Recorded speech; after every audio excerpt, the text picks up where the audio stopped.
Students may also not bring backpacks or large purses into the stadium.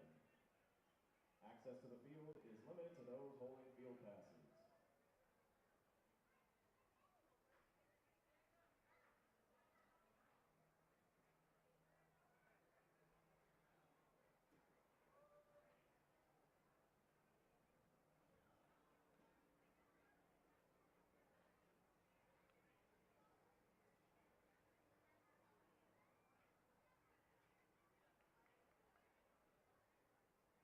Spectators are asked to remain in the stadium and visiting bleacher areas and to walk only on paved concrete surfaces. Please keep all food items, nuts, seeds, and flavored drinks away from the turf. Only water is allowed in the team area and near the field. Thank you for your cooperation.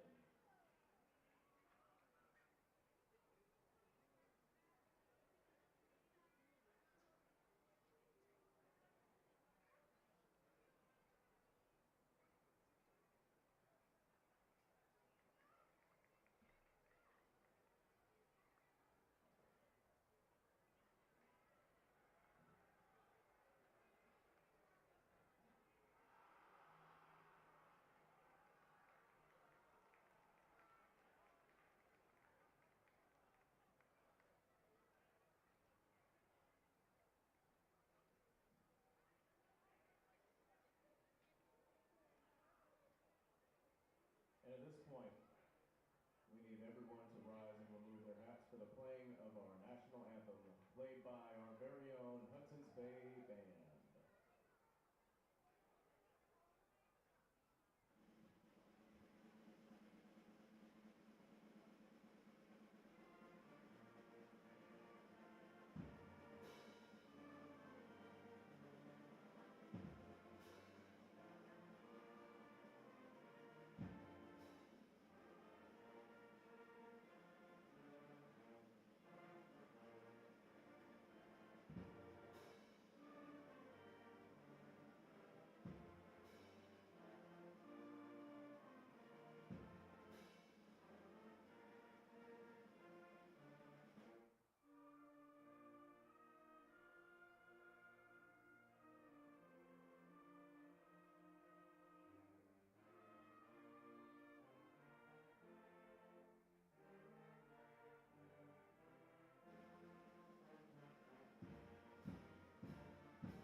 Hello and welcome to this VPS Game Time presentation of Greater St. Helens League Football.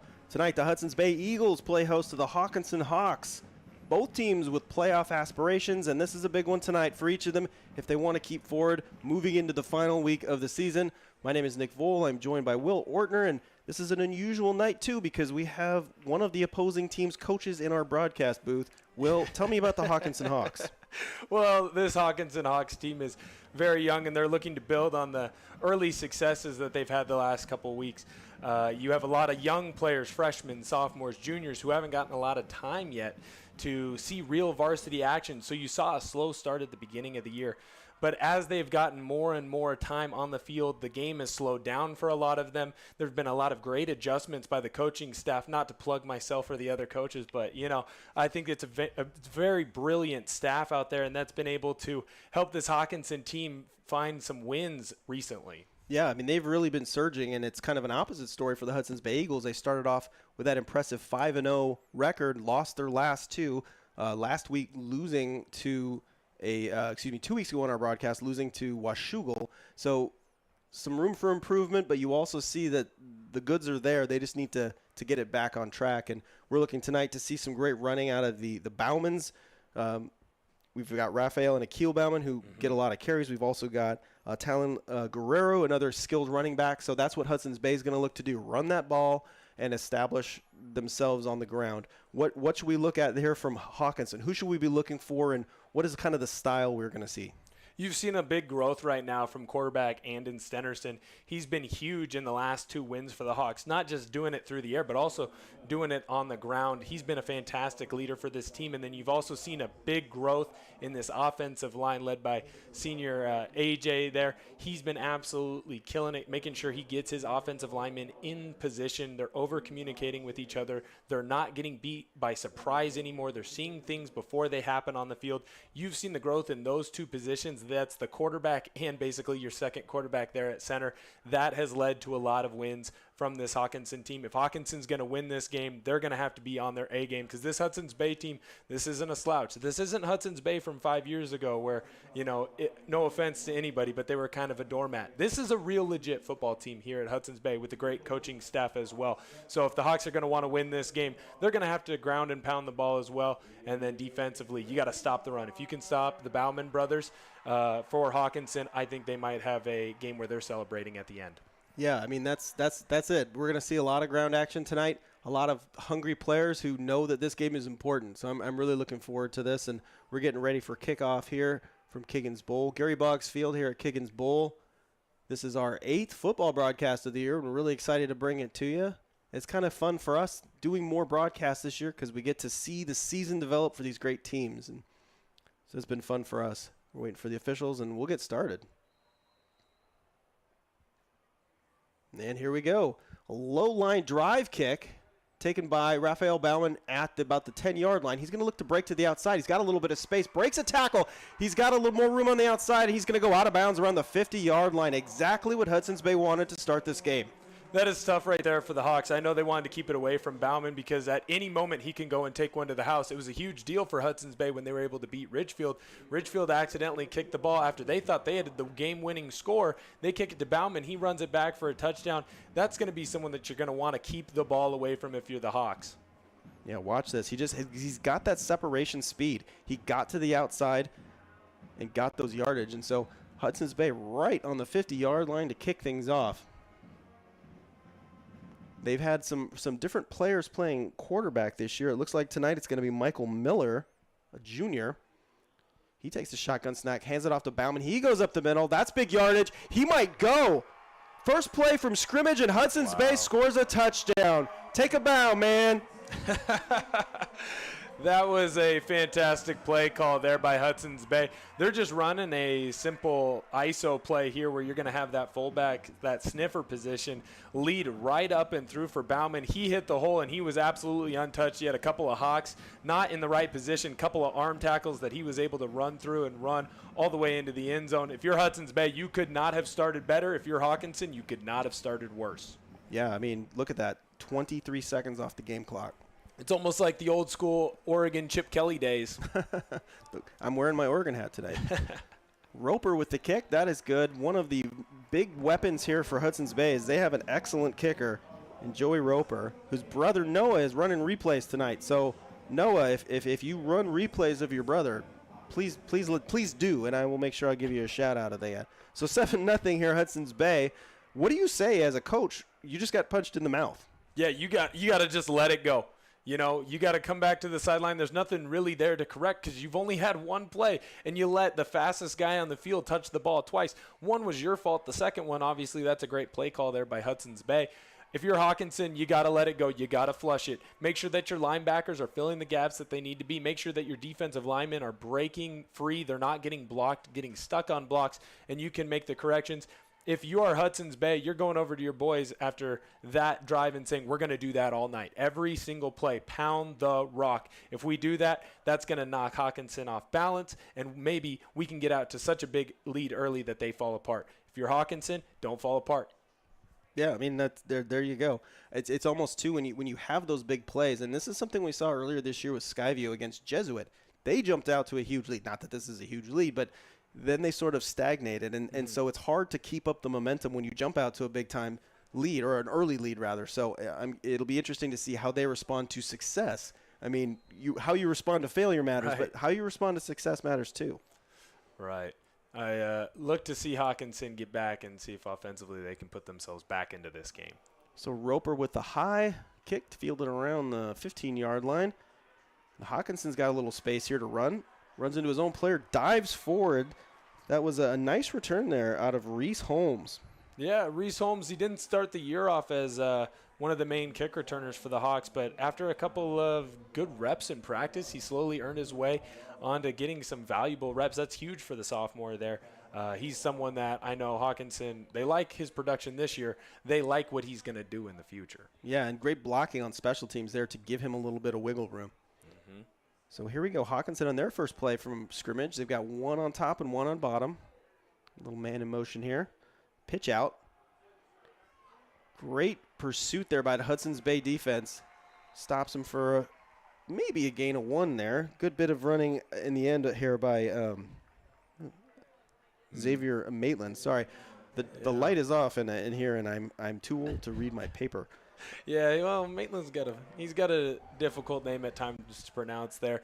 Hockinson right now, they went on the outside toss play. They just weren't able to quite get that edge at the wide receiver and tight end position that led to the extra man making that play. Back to pass now, a little swing out. That ball is deflected, nearly intercepted by a lineman, and it's going to bring up a long third down here for Hockinson. That's tough, letting the linebacker get in too quick there on the screen. Sometimes you have to be a little careful, right? You want them to beat you, but they want them to beat you slowly on those screens. When they beat you too fast, they can get in your quarterback's way. And Stenerson there wasn't able to get the ball up and over the top to Maitland because Maitland was open, and it looked like he might have had some room to run. Yeah, but good bit of active hands there on that defensive line, getting in there and knocking that ball down. I didn't see the number of the player who knocked it down, but it was good team defense, if nothing else, from the Eagles, and hoping to get a stop here.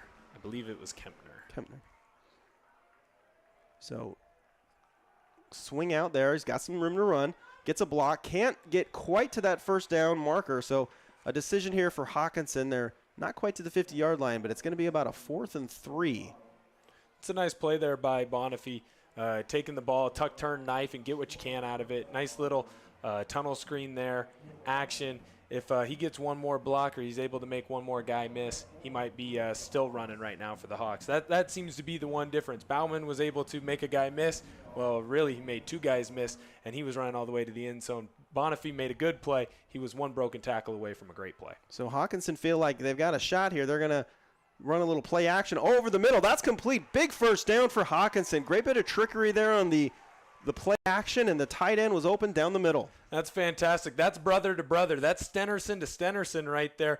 Ryder Stenerson sneaking out in the tight end pop pass. Great play by the kid. He's a big player that Hockinson is thankful to have back. He missed a good chunk of the season with a broken arm and some other injuries. He came back, I believe, in the Columbia River game, so this is his 3rd game back. He has been a huge addition to that tight end spot, not just catching the ball, but run blocking as well. Yeah, and you can see the clutch play there.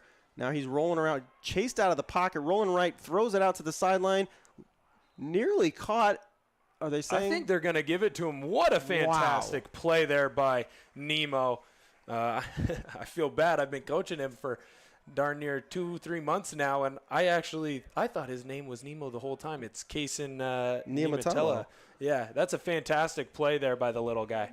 Hopefully, maybe our replay operator will got that. We only have one camera who probably was able to get that replay simply because the bench is right in front of there, but we'll see if we get that. In any case, it's going to be a first down here for Hockinson. 2 wide receivers to the left and to the right. There's a little handoff up the middle. He's got some space, picks up about 3. Did that ball come loose? Yeah, it looked like Maitland was able to hold on to it. It looked like it bounced right back into his hands.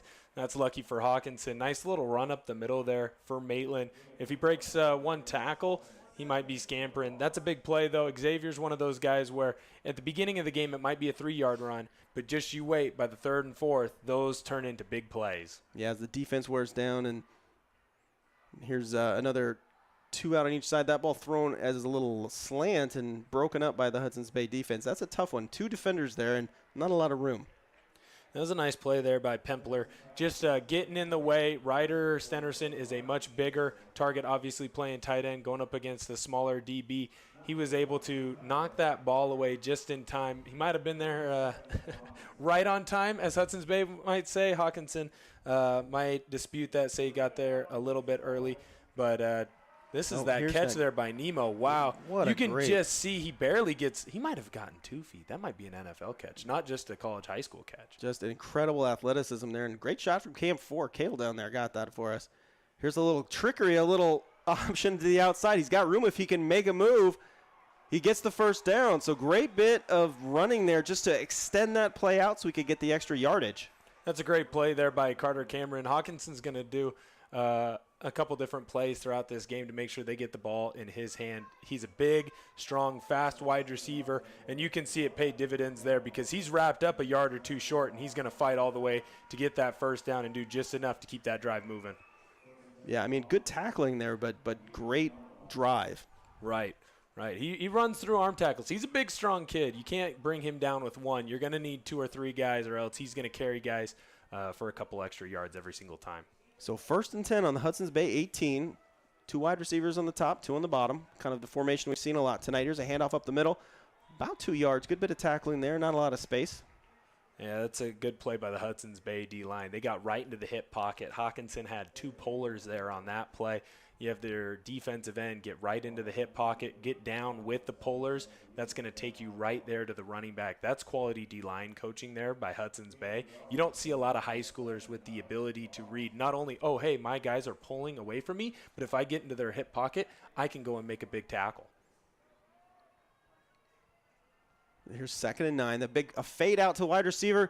Now, that's a tough call because I don't know if I saw Bauman there turn his head back at the play. But then again, he wasn't a lot of contact either. It's kind of hard from this far away, but good bit of defense as it turns out. Yeah, that was a great defensive play there. Hockinson is trying to win a 50-50 ball there.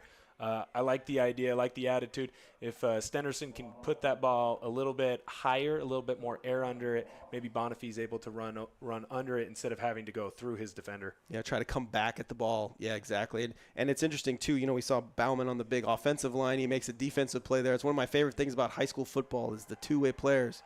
Here's a rollout to the right. He's got a man. That ball sails. Good bit of defense there again from the Hudson's Bay cornerback core.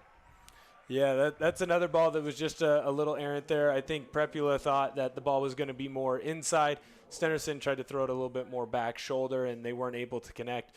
But Hockinson has been huge on 3rd and 4th down this drive. They're back in 4th down, and it's 4th and long. I love the gamblers' attitude here. It looks like they're getting ready to go for it. I can't wait to see what this coaching staff draws up and if they're able to keep this drive going or if they find the end zone or if Hudson's Bay is getting the ball back up 7-0. I mean, we have seen great defensive line play all year from Hudson's Bay. And we've seen a lot of pressure coming from them. See if they dial it up here a little bit, make this tougher. So 4th and 9. Back to pass, chased out of the pocket, nowhere to go. There's that pressure, and that's a sack. Hudson's Bay holds. That's a huge play there by number 57, looks like Massey Jr. Freshman. What he does here is he just keeps fighting against the left tackle here by Hockinson. He doesn't give up. He loses his initial rush. He's able to redirect inside, hustle in, and very few guys make one-on-one tackles with Stenderson, even in the pocket. So to have that ability there to make that play, that's huge for Hudson's Bay. Now you get the ball back up 7-0, and you have a chance to make this a 2-score game. And I think that may have been 87, Colin Loudard on the play. In any case, it is a Hudson's Bay first down, and they're going to snap it, hand it right up off the middle. Another big run. Wow. Taken down on the other side of the 50-yard line. That's a Keel Bauman. Yeah, that's a huge play there for Hudson's Bay. That's back-to-back dives right up the middle by the Bauman brothers where they have absolutely gashed Hockinson. Hockinson doesn't have someone in that gap. Guys right now aren't getting off blocks. This is key here for Hudson's Bay to keep up this momentum. You know that Coach LeCount and his defensive staff, they're going to be able to make the adjustments that they need to get their players in the right position. So take advantage while you can. But right now, the Bauman brothers are clearly a problem. And you know, like you mentioned this earlier, those plays up the middle, I mean, these have been big so far, but all these plays up the middle also set things up for the outside later. And here's an outside pitch off tackle for the other Bauman brother, Raphael, and he picks up about 5 yards. That's a fantastic play there by that D lineman for the Hawks. I couldn't make out his number, working his way all the way back over. It looks like that was 64 Jax. To work his way back, fight against the grain, fight against the down blocks, make the play. Now it's 5 yards downfield, but Hockinson rallying to make these tackles against the Bauman brothers are going to be huge because right now one man isn't bringing them down. Quick look here at the some of the student section here. It's funny at Kiggins Bowl. It's such a big stadium. Big crowds can sometimes seem small, and there's a pretty good one. There's a fumble on the ground. Bauman dives on it. So a bit of a disaster there on second down for Hudson's Bay, and they're going to be looking at a long third down. So about third and probably 14 here for them. First mistake we've seen out of them so far tonight. Yeah, that's huge right now, and that's been what's killed Hudson's Bay a lot this year. It's been fumbles, turnovers, and penalties, right? And when I say fumbles, because most people are going to go, well, fumbles a turnover, Will, you're dumb. What are you talking about? It's fumbles that you get back, right? You fumbled the ball there, you got it back, but you lost 10 yards, right? And now you're looking at a third and almost 15. That's huge for Hudson's Bay because it takes them out of the rhythm. Now you can't run that play right up the middle. You have to try and air the ball out, and that's where Hudson's Bay has struggled. Yeah, this will be the first pass of the night, potentially. Not a lot of room. He decides to tuck it and run. He's got a little bit of room to the outside, but great pursuit. What a tackle. Well, that was quarterback on quarterback violence there. Great play by Andon Stenerson. He's originally dropping back into coverage. He's able to read that Hudson's Bay is going to tuck that ball and try and take it off there for the carry, get some of their yards back. What does he do? He runs downhill, takes a great angle, doesn't let Miller beat him to the outside, and gets a tackle there. Now it's 4th and 9 for the Eagles. This is huge for Hockinson. If they can get this ball back right here, you have short field position, and you still have plenty of time left on the clock here in this first quarter. Hopefully you don't go to the second quarter down by 7. You saw Miller on the sideline getting some in-person tutelage there, coming up with a big play call here. 4th and 9 from the 44-yard line. Looks like we have a timeout, Hudson's Bay. It's a good opportunity for them to sort of regroup and be ready for this play. So, folks, we are on Twitter.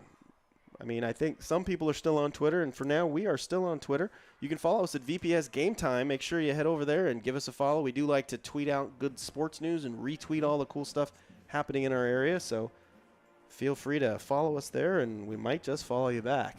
It's a fantastic Twitter or X follow. X. I do love. I know everyone just calls it Twitter right? now. There's no reason. Just change it back. No one calls it X. If Ford changed their name, people would still call them Ford. Right. Exactly. So it's a fantastic follow. I recommend anyone who has any interest in local sports in the area. Follow them, tune into some of these games because you're not just getting football, you're not just getting basketball, you're getting all the main sports in this area. Yeah, it's great. It's a fun thing about high school. It's one of my favorite things. And they are punting. They've decided they're going to try to pin Hockinson back here. That's a low, wobbly punt, but it's doing the job. It's getting downfield, and they're going to down it around the 13-yard line. So not the best offensive outcome for Hudson's Bay, but they've put their defense in a pretty good spot here. You know what? I would still call that a quality drive there by Hudson's Bay. You had one big play. If you don't have that fumble, you would have still stayed on time and been able to run the football the way that you wanted to. It's 4th and 9. You have an opportunity to pin Hockinson deep and make them use the entire length of the field before they have a chance to score a touchdown. If you can keep them away from a big play of their own, and you force them to drive all the way down, there's very few high school teams that could do that. So it might not have gotten you the points that you wanted, but I do think at the end of the day, you will take the results. So back to pass here. Another ball up the middle. That's complete for about a 9-yard gain. Just a simple pitch and catch. That's just basic stuff, but that when done well, it's pretty hard to stop. Yeah, you got the switch in there with Aiden Donowitz. He was slinging the rock there to Xavier. It's a smart play there by the Hawks. Try and, when you get the new quarterback in, try and give him an easy pass to get a completion, get his breath back, let him, get away from some of the pressure, and then get the ball to Maitland, a guy that you're going to want to have the ball in his hands throughout the game. Find different ways to get him the ball in space. I love that first play call. So a 2nd and 2, pretty much everything's on the table here. They whip it outside. That ball is complete. Another nice catch. That ball was not quite where it needed to be, but watching that in there is number 6, Carter Cameron. Well, that's the joys of having the 6'2" wide receiver, right? It might not have been the best thrown ball, but it was put in a spot where only his guy could get it, and he was able to tuck, turn, and knife. Now, it's not a big play, but it does get you that first down. It keeps you on time, and it keeps you moving the chains. Hawkinson's got to be happy with what they're doing so far. Yeah, and it also keeps Hudson's Bay from being able to like stack the box and predict what you're doing. You're moving it around so they can't load up on you here. So 2 receivers again. We've seen this formation a lot tonight from Hockinson. Back to pass is going to be a swing pass out to the receiver. He's got a lot of room. Or to the running back, rather. He breaks a tackle, breaks a second tackle, and finally pulled down after about a 13-yard gain. So good bit of play calling and good bit of running there out of Xavier Maitland. That's huge. That kid, he's a freshman. He's really come on as the year's gone on. And it's been with plays like this. He's out in space. He makes a couple guys miss. He uses his speed to get to the outside, and then he breaks a tackle or two. There's a reason why a lot of these Hockinson coaches are so high on Maitland, because this is, as weird as it is to say, the worst he's going to be because he is so young. Imagine what he's going to be once he gets a couple years in the weight room and he understands the game a little bit better. This kid is going to be special. So quarterback keeper here. I don't think that was a design keeper, but a smart decision there to hold on to that ball and pick up 8 yards. Going to be another manageable second down here, about 2nd and 2. Great decision right there by Donowitz. You know, you don't have your initial guy open. Why not tuck, turn, knife, and go get some yardage here? You now made it into a 2nd and 3. You know, Aiden, not known as maybe the most agile of quarterbacks, but he's smart and he's able to get down so he doesn't take a big hit, and he doesn't have to worry about maybe a dinged up shoulder or something like that later on. Yeah, and you don't have to be agile when you're running in a straight line. I can do that. He's much faster than me, obviously. So here we go, 2nd and 3 from the 45. High snap, good penetration there, and that's going to push Hockinson back. So they lost a couple of yards on that. They're going to be looking at about a 3rd and 9. So, again, great penetration there from that linebacking core along with the defensive line.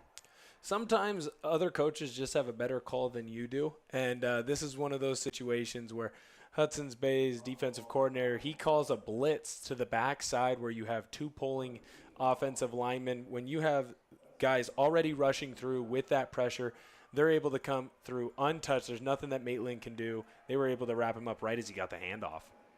So back in the shotgun here, 3rd and long. Another ball up the middle. That ball is nearly caught. Again, high ball there, and able to break up the play and get in there was number 9. That's Talon Guerrero, who's a two-way player here for Hudson's Bay, and you can see what he can do on defense.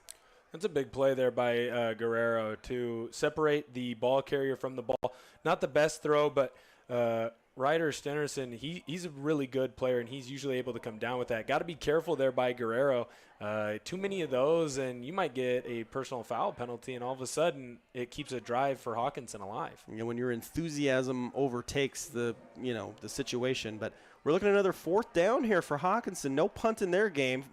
Takes the snap. He's looking down in the middle of the field again. That ball is incomplete. Wow. Lucky there's not a call on that. That contact definitely happened before, in my eyes, before the ball arrived, but no flag, and that's going to be a turnover on downs for Hockinson. I'm glad you said it, because I know as soon as I say it, I'm getting called a homer in the comment section, because I feel like Bauman, he got there a little bit early, didn't give Stenerson a chance to properly catch that football. Right now, Hockinson offensively, they need to get back to the basics. They're struggling right now running the football and throwing the football. It just seems like the minute that they get off schedule is when they've kind of fallen off. But I'll tell you what, kudos to this Hudson's Bay defense. They have called a fantastic game so far. And here they are starting where they started the game. This time another run up the middle. Not quite as successful, but still 3 yards here for Raphael Bauman. Yeah, that's a good play right there by the Hockinson safety, coming up the field and filling that hole. That's a one-on-one tackle with Bauman. That doesn't happen very often. Right now, the offensive line from Hudson's Bay is just pushing the Hawks back. That's why you're able to see these 4 or 5 yard carries. It's weird.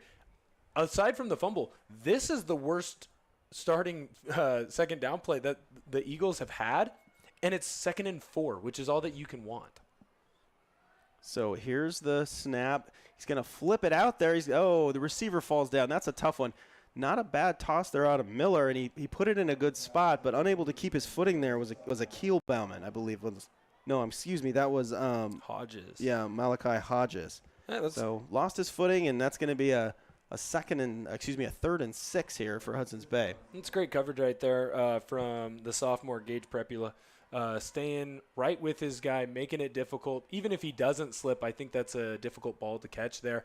And right now, the umpires, they're letting you be a little more handsy than some teams and some games might let you be. So take advantage of that. If they're not going to call it, you should play that way on both sides of the ball. Yeah, it's not against the rules if the flag's not thrown. Here's a pitch out to Bauman. He's got a little bit of space. He's got some blockers. He gets through. One man to beat here and taken down. Great bit of running there again out of Bauman. Great bit of tackling out of Gage Prepula. Did I say that correctly? Yes, sir, you did. And I'm going to butcher his name, but Ty Tialela or whoever, number 64 right there, who's lead blocking in that sniffer position. He absolutely laid out Stenerson, and that was able to spring Bauman. Hudson's Bay likes to have that sixth offensive lineman in that sniffer fullback type position. They like to get him out in space, and when you have a big fella like that moving out in space, it's hard to slow him down. So when Hudson's Bay can get him moving, that's going to be huge for them. Here's the other Bauman. He's got some space up the middle. Is he going to make it? He falls into the end zone. Touchdown, Hudson's Bay. Akil Bauman matches his brother point for point.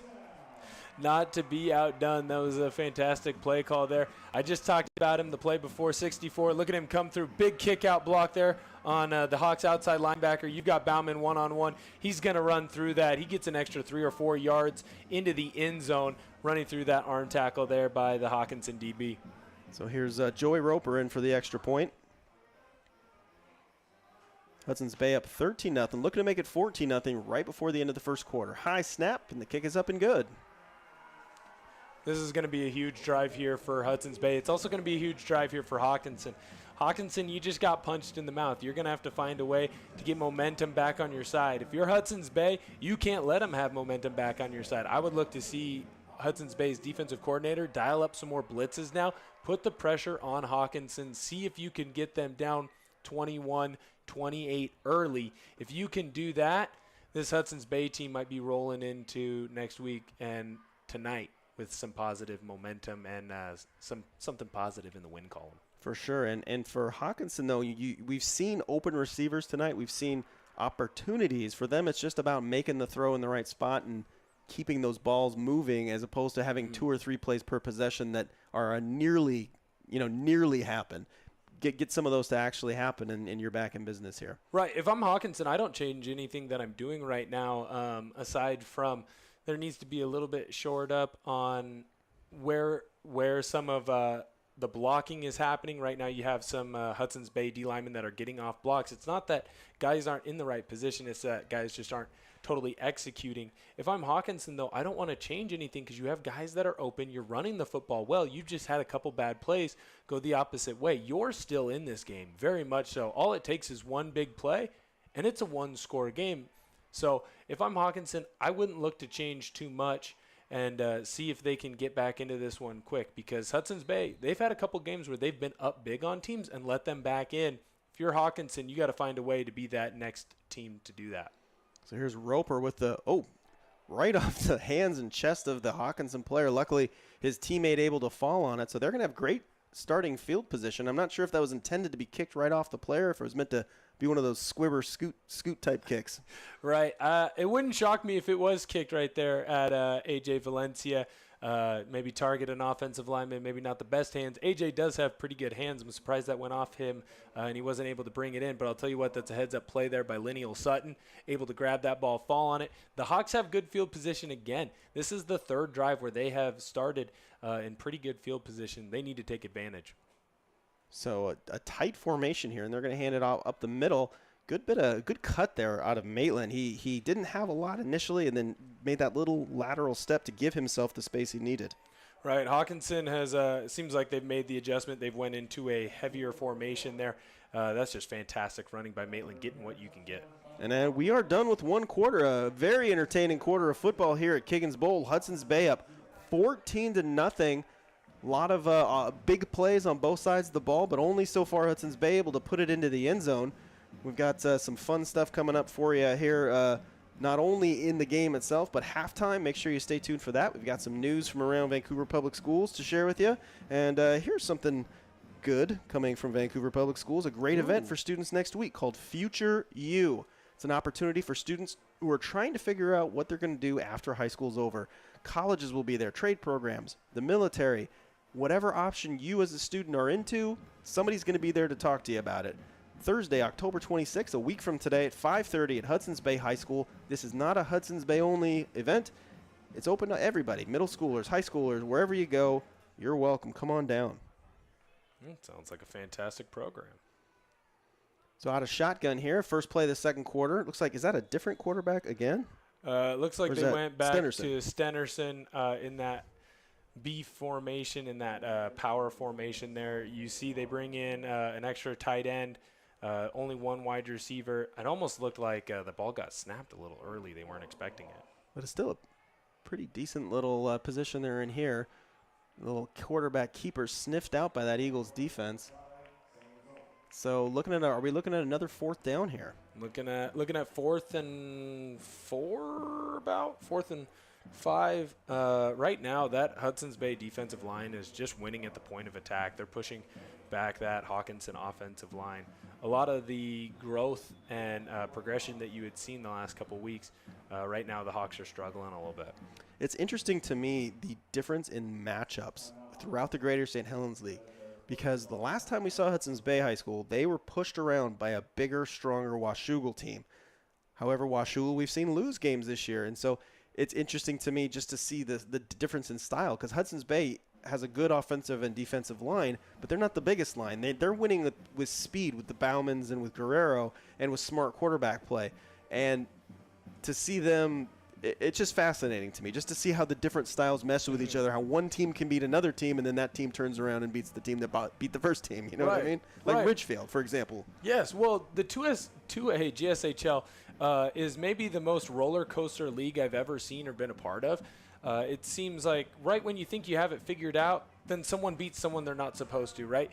You think, oh, okay, hey, Woodland's going to be the top team, and then they lose to Columbia River. And then it's like, oh, okay, so maybe Hudson's Bay is going to be the top team. They lose to Ridgefield. And then now you've got this big game between Ridgefield and Woodland. It's just a topsy-turvy league, and it really just boils down to matchups. That's exactly, and it's fascinating. So here's a deep ball, one-on-one coverage. Again, they're letting that go. Raphael Bauman had his hands on the receiver, and the officials are saying that was within the bounds. So a tough one there for Hockinson. I can see why their fans might not like that call or lack of call. Again, I am so thankful it's you saying it, and it's not me, because that's where I'm leaning to. But if I am a DB for the Hawks, I'm going to take this information and I'm just going to roll with it, right? It's like when you play baseball and you think a ball is outside, but that umpire every single time, they just love the outside corner. They get an extra 3 to 4 inches on the outside part of the plate, even though it might be in the other batter's box. If they're calling it a strike, you have to make the adjustment. If I am a DB for the Hawks, okay, they're going to get away with some pushing and shoving. I'm going to do the same thing to them. So I just need to take advantage. Sometimes you have to make adjustments to what the calls are being called on the field. So here's Hudson's Bay looking to pass. Miller swings it out. That ball's complete. Not a huge gainer, but just a nice little solid first down play and a good catch there out of Noah David. Yeah, great play there by Nemo. Coming down from that safety spot. He's got to have a tough task right now. He's matched up with that tight end. They're bigger targets than he is. He's a little small firecracker, but I'll tell you what, he can pack a wallop when he needs to. And to be able to go in there and make that tackle one-on-one by yourself, that's huge. He's going to have to keep making big plays after big plays for this Hawks team if they want to get back into this. So another somewhat tight formation here for Hudson's Bay on the near hash mark. They're going to hand it up off the middle to Bauman. He's looking for some space and not finding it. That was a huge play there by Drew, and I'm looking for his last name. I should know. I'm his coach. This is embarrassing for me. Drew Jobs. That's a great play there by Jobs. He came in. He got off his block.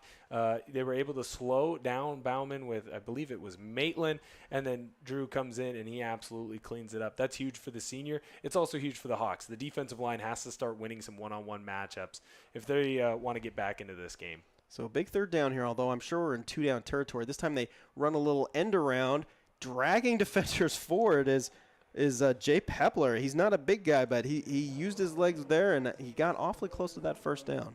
See where the spot is. Yeah, that looks like a first down. That was a good play. I just gave him kudos on the last one. That was a nice play again there by the defensive end, Jobs, to make sure that this wasn't a bigger run there for Hudson's Bay. He just basically grabbed him by his fingertips and held on. Otherwise, you've got that Hudson's Bay wide receiver on the jet sweep all by himself with room to rumble. So now Hudson's Bay looking at a first down from the 41-yard line. Little play action. Actually, excuse me, they do hand it off up the middle. Not a lot of space again. So Hockinson loading up in the middle now, and they bring down Akil Bauman for a short gain. We said his name a lot offensively, and we're going to continue to say his name a lot offensively, but I don't want to not give Maitland his kudos at linebacker. It's very rare that you see a freshman playing both ways and starting in linebacker and running back positions. That's what this kid is doing, absolutely flying around. That's a great play by him to keep that to a 2-yard gain. That's going to be huge for the Hawks. He has to keep filling gaps like that against this Hudson's Bay rushing attack. If he can, they're going to have a chance to get back into this game. Here's another handoff to Akil Bauman. This time he does find space. He breaks it up the middle to the right and gets taken down.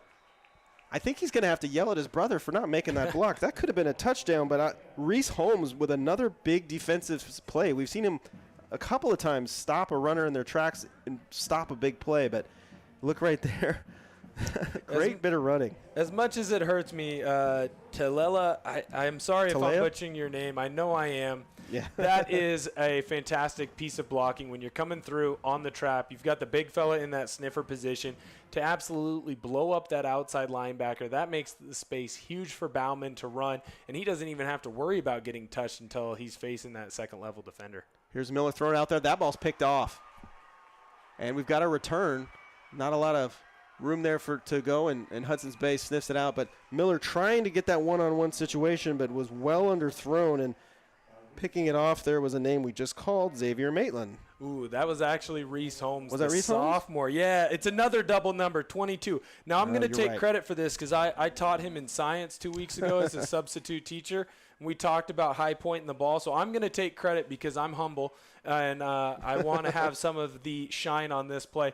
That's an excellent play there by the sophomore to go up when your team needs a turnover in your own red zone to get that interception and then get a run back. That's why Reese Holmes is out there, and he's playing valuable minutes at that cornerback position.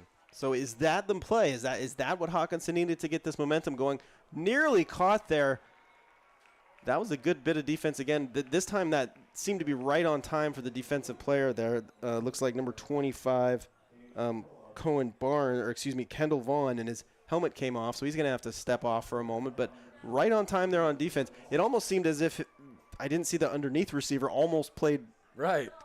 That was a fantastic play by the DB there to separate Gage Prepula from that ball, because at first I actually thought it was going to Nemo, and then it almost worked out perfect. Like it just got over his head to Prepula. DB gets there right on time. He's unable to make the catch because that's a huge bang-bang play right after the interception if it's able to work for the Hawks. So second down now, rolling out to pass. That ball's going to hit the turf. Well short. Stenderson, he's trying to get it to Carter Cameron there. He needs to set his feet and throw on that one. Trying to throw on the run. That's a long throw. You're throwing 20 yards. When you look at it from where he actually would have been throwing, it's probably closer to 25 to 28 yards on the run on 1 foot.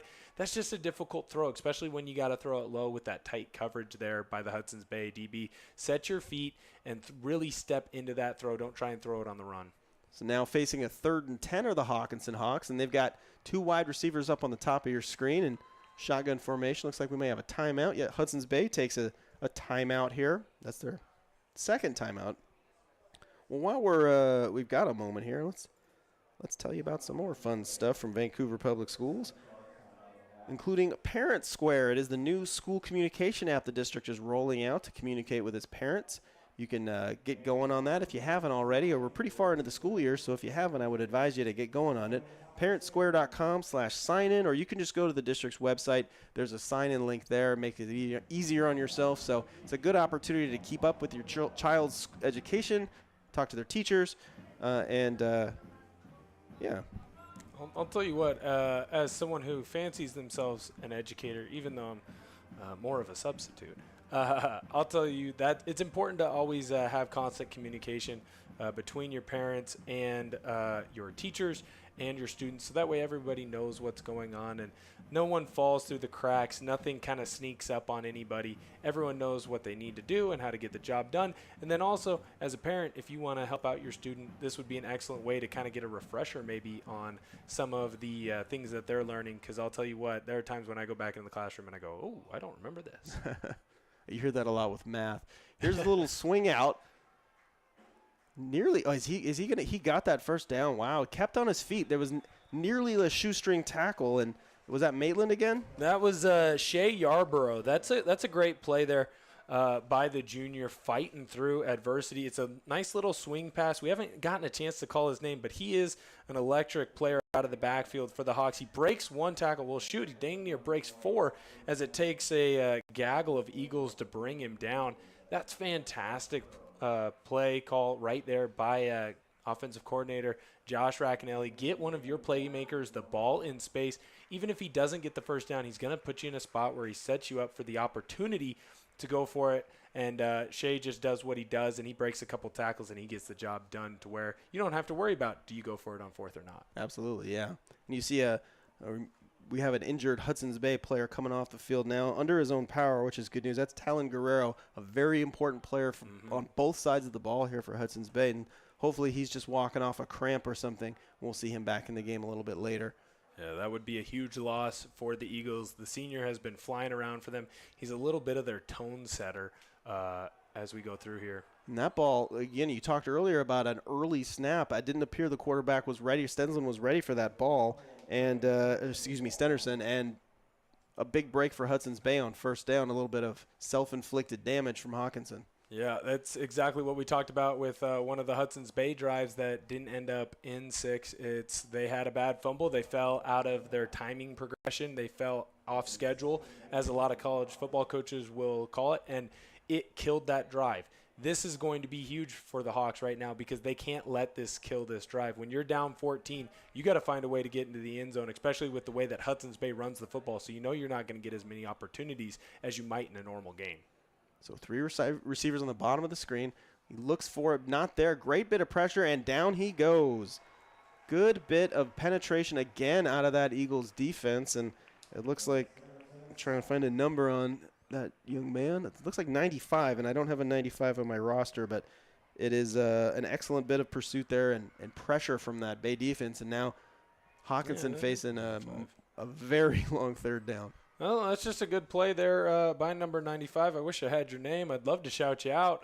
That's a fantastic play by him. He's just fighting through a pass block there by the Hawks. He's knocking arms down, never surrendering, pushing guys back, and then going through and wrapping up Stenderson for the Eagles' second sack of the game. So 3rd and 26. Back to pass, little shoulder fake. He's going deep. He has a man. That is complete. Oh. Huge 4th down conversion there from Hockinson. Wow. That was a fantastic ball there by Stenderson. Usually with young quarterbacks, you see once you get sacked, all of a sudden you get happy feet in the pocket. You're not looking at your wide receivers. You're looking to run the ball because you don't want to get hit again. To see that you have Carter Cameron one-on-one running deep and to put a ball on the money so that he can catch it, that is absolutely huge. You don't get many third and forever conversions like that. For the Hawks to keep this drive alive going, that's a huge play there by Stenderson. Now they're looking to keep the pressure on, not a huge break in between, and Stenderson back to pass. Here comes the pressure, nearly taken down, escapes it, flips it out, and that is almost caught. My, that was nearly a spectacular catch. That is unfortunate. That's the second time now that Stenderson and Prepula have just missed on a big play there. I can't fault Stenderson too much on that one. When you are running and you've got people behind you, that's one of those where I'm not going to say, hey, set your feet. You know, you got to just get the ball out the best way that you can. If Prepula can turn his hips there and run under it as opposed to turning his back and trying to backpedal, much like they talk about in baseball when you're an outfielder, turn and run to the ball, don't backpedal to the ball. But I'll tell you what, that was a great adjustment by Stenderson to find Prepula, and they were just a fingertip away from having another big play. See, he's got to get it up over the top, or at least he feels the pressure like he has to get it over the top, and hence he sailed the throw there. So you almost feel like if Prepula had instead of trying to back up and catch it falling down, turn around and ran under it like Willie Mays style, that might have been a touchdown. But we do have an injured Hudson's Bay player coming off the field now, and he's holding his shoulder. That's a huge lot. That's 64. Is that Ty Talea? Talea, yeah. We've called his name multiple times tonight. And that's huge for them. From what he does in that fullback position and the holes that he's been opening up all night, to lose him in that running game, that would be big. So here's the handoff to the outside. Good bit of pursuit there, and just getting back to the line of scrimmage is Shea Yarborough. Right now, the outside runs for Hockinson just aren't working. Hudson's Bay seems to be able to string them out and keep them running east and west instead of north and south. I would look for Hockinson to try and attack the middle in the second half and as this game continues to progress. But Hudson's Bay has done a good job of filling with their linebackers and with their safeties. So there's going to need to be some sort of halftime adjustment for the Hawks to figure out this run game. You can't just turn into a pass-only team. So 3rd and 10 now from the 40-yard line. Back to passes. Throws over the middle. That ball, a little bit of maybe miscommunication or just a bad ball there out of Stenerson because he had time. He had plenty of time, and he had Nemo running open right across the field right there at about 15 yards. I don't know if he got confused and saw the 9 and thought it was 6, so then it must be Carter Cameron, so he's a little bit taller of a target, or if he felt like he had to get the ball over a linebacker there to get it to Nemo, but that ball was just too high. There was no way that Nemo was going to be able to make a play. And now you need another 4th down little magic act here from Stenerson. Well, we've seen it at least twice tonight. Long 4th down conversions. See if they can pull it out of the rabbit out of the hat again here. So 3 receivers on the top of your screen, 1 on the bottom. Back to pass to Stenerson. He rolls out to his right. He's nearly intercepted, but in any case, it's a turnover on downs, probably for the best for Hudson's Bay. They didn't intercept that as they are now going to have a little bit better field position, and they're going to take over on the 40-yard line looking to score another touchdown. That's a great play there by Hudson's Bay secondary. You got a guy who's just floating back. It's a flood concept where Hawkinson's got a guy short. They've got a guy medium right at the sticks, and they've got a guy deep on the outside. It's very simple. Every team in the nation, every team in the country, they run this play. Shoot, they probably run it in foreign football as well, right? I'm sure there's a German team that runs a flood concept. To have that free guy float back into the passing lane, get a hand on it, that's huge. That leads to the turnover on downs. So bound in motion here. A short snap right up the middle. Picks up about 1 yard, trying to kind of catch him off balance there. It looked like a direct snap to the fullback right up the middle, but nowhere to go. I'd like to hear more about this international football. Germans play football? Yes, they do. I actually I have a former teammate. You might have called some of his games. The great Riley Hennessy, former Camus Papermaker. Totally, great. I know that name. He was out in Italy, and I think he won a championship out there, and then he's been in the German league. He's a unicorn. He is a unicorn. I couldn't tell you what city. That's the team name. Germany. That is their mascot. They are the Unicorns. Wow, great bit of trickery there and great bit of deep local football player knowledge on your part. Well done.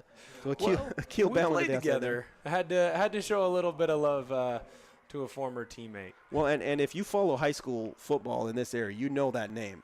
He was an absolute star in his time in high school and a successful college career also, obviously. And great Central Washington Wildcat. Yeah, fun to see players who maybe aren't going to be in the NFL being able to pursue this, as long as possible. And that's what life's about, like pursuing what you want to do. Right, 100%. Great teammate. I loved playing with Riley at Central. So I'm happy to see him doing well and still being able to play a children's or a child's game, I guess I should say, for as long as possible. So 2nd and 5 here for the Eagles. Another handoff up the middle. Picking up about 2 yards there is Raphael Bauman.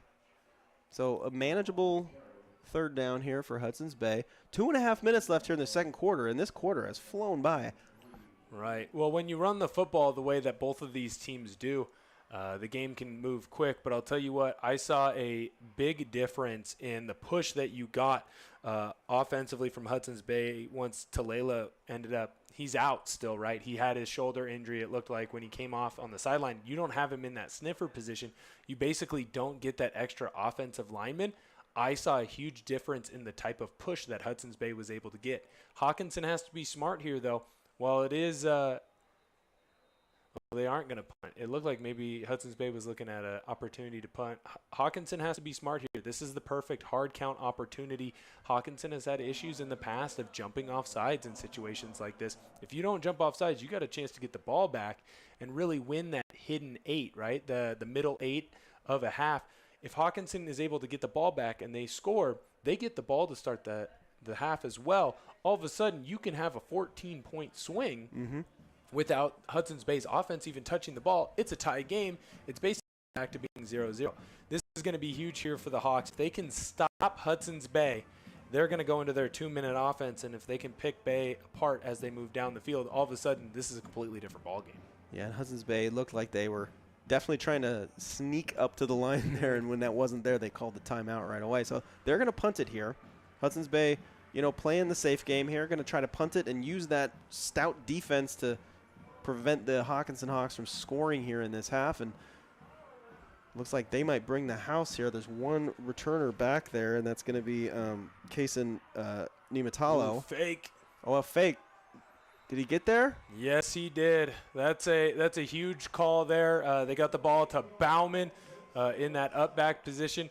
I'm not surprised at all there by Hudson's Bay. They know that if Hockinson gets the ball back and they're able to move the ball and score, it completely changes this ball game. Let's get the ball back in our hands. Let's run a trick play, and let's run it with one of the Bauman brothers because we know that they are our two best players. Let's get the ball in our two best players' hands, and let's see them make a play, and Raphael did there. Minute 20 left here. So Hudson's Bay, with the ground game, that's where they fall down sometimes is the clock is not your friend when you're running it every time and it's short. So here's William Clark on the run. We've seen him in a quarterback. Is that our first flag of the game? Yes, I also think we saw our first down signal when you weren't even close to getting it there from Hudson's Bay quarterback from Clark. So it looks like holding on the Eagles, so that's going to march them back. But they're in a position now where they can more or less run this clock off, which, I would be surprised if they did that, but they can if they want. I think the nice thing for Hudson's Bay is when you have two running backs like the Bauman brothers, you can run the football and act like you're running the clock out, but you can also be wary of a big play to come your way. At any moment, it seems like either one of these two can bust off a huge run. In fact, in this game, we've already seen both of them have one or two big runs apiece. So what they can do is they can run the ball, hand the ball off, spread everybody out, get everything nice and easy, and then all of a sudden you never know what's going to happen. Oh. So Miller back at quarterback. What do we see? Is this a timeout? Looks like, a Hockinson timeout. Hockinson had to burn one. They had a outside linebacker running onto the field late. They ended up having 12 men on the field. They weren't going to get their outside linebacker off in time. They had to burn a timeout, and that's actually huge for the Eagles because now Hockinson only has one timeout. So they aren't going to be able to use their timeouts to their advantage and possibly get the ball back if Hudson's Bay keeps the ball on the ground. Yeah, we'll see what they dial up here. It's a 1st and 20. That's a long way to go here on the 42-yard line. Have we seen only one or two passes out of this Eagles offense tonight? But again, if you're having success like this on the ground, you don't need to take that risk always. And we saw the result when they did. They threw an interception. So Hudson's Bay looking probably here to keep pounding the ball away. And as I mentioned, folks, we are almost to halftime, and make sure you stay tuned then. We've got some news from Vancouver Public Schools coming up, including a pretty cool collaboration between Vancouver School of Arts and Academics and Fort Vancouver High School to make some new public art. We've also got some information on how some teachers are working together to make students who don't speak English as their native language more welcome at school. So there's a botched snap, and that's going to push the Eagles even farther back. Wow, it looks like Hudson's Bay is rushing to the line. This surprises me, especially after a botched snap like that. You would think that they would just go slow and run the clock out. So here's Miller back to pass. He's going to whip it out. That ball is dangerous, nearly intercepted. You could see that coming. I mean, that's a long throw all the way across the field, and Gage Prepula was waiting on it and nearly pulled off that interception. I will not make that's why he plays corner joke. I will not make that's why he plays corner joke. If he's able to bring that one down, it's a great play. It is a good play, and I'm not going to give him too much of a bad time tomorrow in fourth period when I am his sub. But if he's able to bring that one down, all of a sudden it's a game changer. Good play by Prepula. So close to a great one. So 3rd and long. Here's a hand up the middle. Nothing doing for Akil Bauman. And so 30 seconds left on the clock. Hudson's Bay, no rush here. And as Hockinson burns its final timeout, I believe. Yeah, that one got in a little late, couple extra seconds, ran off the clock. That's the right move there. by Hockinson. Call the timeout. You're going to get the ball back with probably somewhere between 15 to 18 seconds left. Barring a good return or something along those lines, yeah. Right. Run something crazy. You never know what might happen, right? Hawkinson's been known to get away with a couple of those crazy plays in the past. The one that sticks out to me is back in 2016 when they ran the hook and ladder to beat Columbia River in an absolute mud bowl in a barn burner, and that ended up giving them the GSHL title that year. Get the ball back, run something crazy. You never know what might happen. Well, we saw it on that long fourth down. It was 4th and 26, and they completed a 40-yard pass. I mean, we've seen it out of their quarterbacks. When they're able to get their feet underneath, they have big arms. So it's not impossible. And obviously, job one here is to try to get a good return on this punt. And if you're Hudson's Bay, Joey Roper back there to punt, trying to keep it away from the returner. And a lot of Hawks on the line. All right, they're coming after this one.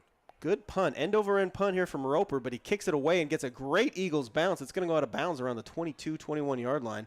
Or actually looks like the official's right on the 20. So 80 yards to go, 17 seconds left here for Hockinson. See what they can put together. Try to maybe get a couple of quick outside passes, get the ball out of bounds, stop the clock, move yourself up, and give yourself a chance to go deep as the clock expires at the end of the half. Right. Give yourself an opportunity to make a play, get back into this. Remember, you also get the ball back to start the second half. So you can be a bit more aggressive. If I'm Hudson's Bay, I would look for them to play that prevent, get deep, cover 4 opportunity here. You can already see the Hawks are making some changes so they get a lot more of their wide receivers out in this possession and in this play to see what they can drum up. So Hockinson spreads it out here, looking to find a soft spot. But they're going to do a little flea flicker. That ball's nearly fumbled but held on to. He's trying to find somebody. He does get it away. And posted up and nearly a reception there. I mean, give credit to both the quarterback and receiver. That was a tough play that they nearly pulled off there. I mean, he was getting chased out of there pretty hard. He put it right on the money or Stenderson put it right on the money there, and Hudson's Bay able to break that up. Yeah, that was almost a great catch there by Bonifay, not only to understand where he was in conjunction with the sideline and not go too far to the right for him, but that's a tough one. That's a tough one to bring down. I know Bonifay will tell you that he should have had it, but that's one where you're just trying to make the best out of a bad situation for the Hawks, and that was a decent little throw there by Donowitz. And a holding call, so it was all for naught. So Hockinson moves back. That play reminded me, comparing one sport to another sport is not always great, but it reminded me of a play in basketball. He boxed out his man. Basically, yes. And nearly pulled that ball in, but a good bit of over-the-shoulder defense there right as that ball arrived. Right. Well, and, hey, I mean, we've said it time and time again. The refs are not going to call some contact on these plays, so why not do it on offense as well? If you're going to get away with it, get away with it. So 6 seconds left, and they're just going to take a knee here, let this clock run out, and if you're Hudson's Bay, you got to feel pretty good about this half. You end up 2 touchdowns. Could have potentially had more if not for the interception. For Hockinson, you feel like you're on the cusp of getting what you want. Right. You've seen a bunch of big plays for the Hawks that were just right there, or they completed it and then they weren't able to figure it out as the drives keep going. I think if you keep giving Gage Prepula opportunities to make plays, he's going to. He just missed having a big one there at the end of the half. Well, speaking of big ones, here's that first touchdown. First play from scrimmage of the game. Raphael Bauman shakes left, shakes right, and shakes his way all the way into the end zone for the first score of the game. Just a great run to break those arm tackles and finish in the end zone. It couldn't have been scripted better. Here's a big 4th down stop from Hudson's Bay, I believe, with the sack. Yeah, that Hockinson drive that looked so promising ended on a sack. And then here is the other Bauman brother. Keel gets spun into the end zone. That's a great kick out there by Talila to absolutely open it. I mean, you can see it on that play. He just trucked that outside linebacker there for the Hawks and sprung a keel on that big run. And then here's the interception that kind of killed that Hudson's Bay drive. Right, that's a great play there by Reese Holmes. Just go out and get the ball. You're an athlete. You can go make big-time plays. Go make a big-time play there, and that was huge for the Hawks. Otherwise, they'd be down by 3 scores right now. Well, folks, we have a fun game for you here. 14-0. We're going to step away for a few minutes and come back with the third quarter. Thanks for being with us for this VPS Game Time presentation of Greater St. Helens League Football. shop at Fort Vancouver High School is a busy place. In a sea of sparks and noise, you'll find beauty. Advanced manufacturing students at Fort are learning not only how to make strong connections with metal, they're learning how to make strong connections with people. I'm Mark Reith, the Director of Career and Technical Education in Vancouver Public Schools. The Fort manufacturing students recently completed a collaborative project with Vancouver School of Arts and Academics with some great results. The new wing at VSAA, paid for with bond dollars, is absolutely beautiful, with the new gate to keep the school secure, but they had a problem. We realized that in the evening, the way the gate was configured, people could climb over and that sort of thing, and so we knew we needed something. In stepped the manufacturing program at Fort Vancouver. Using VSAA's traditional symbols, which represent the different art forms taught at the school, Fort students built a piece of metal artwork to block the gap. And they created this amazing project, and it was really cool because we know there are great artists at every school in our district, not just our school, so it's fun to have artwork from other kids. For the young craftspeople at Fort, this is real-world learning. I liked the scale. It's the largest thing I've ever gotten to work on. It actually went somewhere, so I can go visit the school, I can see my work. So my takeaway was this was a great introduction opportunity to working with other adults. I know they're going to go out into the world and work with many different adults within their company, but sometimes they have to work with people outside their company. So this was a nice way for them to work with someone that has a different perspective than them, maybe doesn't have the shop knowledge, and then taking their current knowledge and working with someone else to find a creative solution. The project took more than a year, but the end result is beautiful and represents the district's spirit of cooperation. And it's just nice to have a piece of our work, quality, up at a different school for people to see. One of the things I love about Vancouver Public Schools, and I worked in another district for 19 years, so I have a little bit of basis for comparison, is I do think there's kind of a spirit of all the students or our students that, buildings work with one another. If they come up with ideas that are in the best interest of all kids, it's not sort of, we keep to ourselves and protect what we have, we share. So I thought that was really cool. If you're in the neighborhood, stop by. The front gate at VSAA is visible from the sidewalk and is a really impressive accomplishment for these students. And if you want to become a part of this, the Advanced Manufacturing Program at Fort is a magnet program open to all VPS high school students. Registration for next school year starts after the winter break. Thanks for watching. I'm Mark Reith.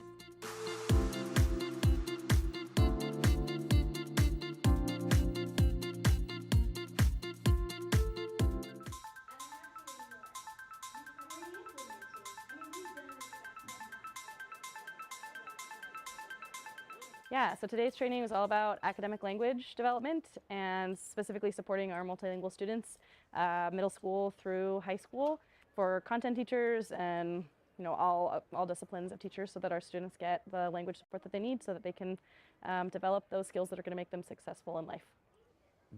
I didn't speak English. I didn't know English. I was born here, but I didn't speak any English going into kindergarten. And so I have a unique perspective that there's the supports for teachers knowing and learning about EL and multilanguage and how they can support can really benefit students, because I have that firsthand experience.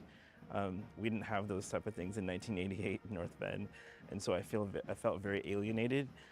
It was terrifying a lot of times, and so to have the empathy for the students and then not only having the empathy but having the tools to help support them, especially with visuals and repeating things and all the different participation techniques, is really helpful. I think we focus on academics, but I think it's far beyond that. I think when a kid that is learning a language, learning a culture, understands like, hey, this teacher or these people around me are trying to help me out in any way they can, I think it just builds that confidence, and it's like, hey, people love me here, and there's that sense of belonging, which is so big, and if they don't feel like they belong here, then it makes everything that much harder. So yes, academically, we're helping them out with, for example, like a sentence starter, or this is how you say this, like, or the practice of a sentence in English a day, like that's all great. But it just, in the grand scheme of things, it just shows them that like, hey, like we understand that it is very difficult and that it is hard, and we're here to help you out. And if they see that at the middle school, or even elementary, then middle school, then high school, then there's like, hey, nothing's really changing. Everyone's here for me and to help me out, and I think that's just much bigger than anything else. I really enjoyed the training today. I actually am familiar with the presenter in other work that she's done, and so as someone who, my background is in multilingual language learner education, that was an exciting thing to see, because working with our ML students, I want to see them supported in all of their classes with their language development, because really it's not like students just learn English in one class and then apply it in their other classes. They're learning language skills in all classes, and so that gives them the tools they need to be successful.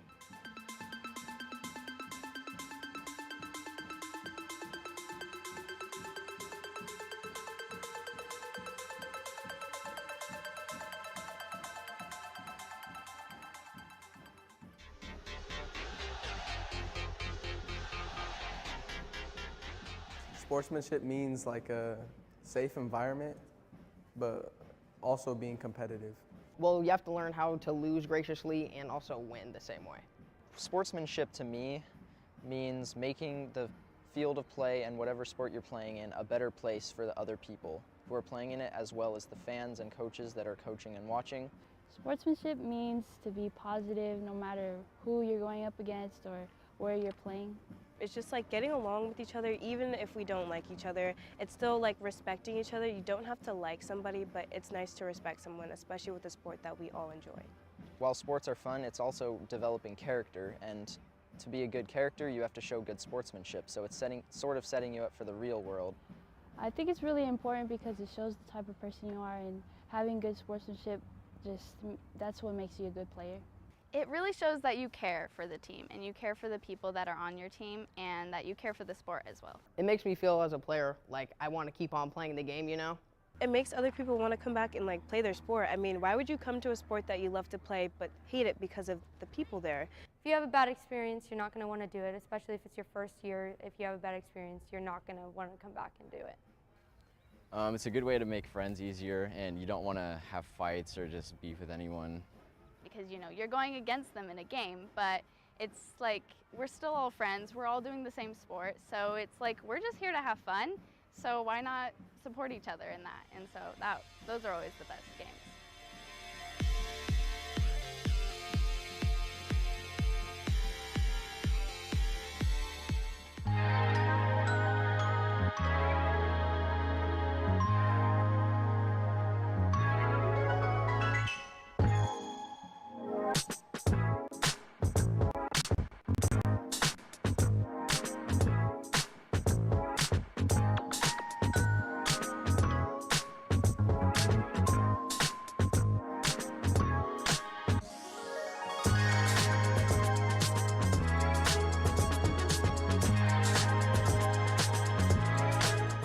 All of our drivers that they are the face of VPS. They're the first person that kids are going to see in the morning. They're the last ones that they see.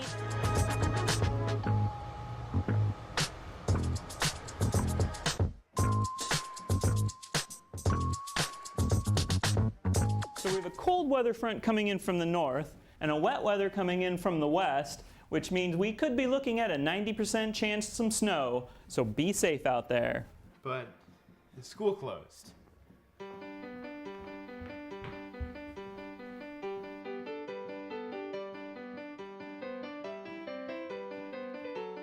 Sorry, guys.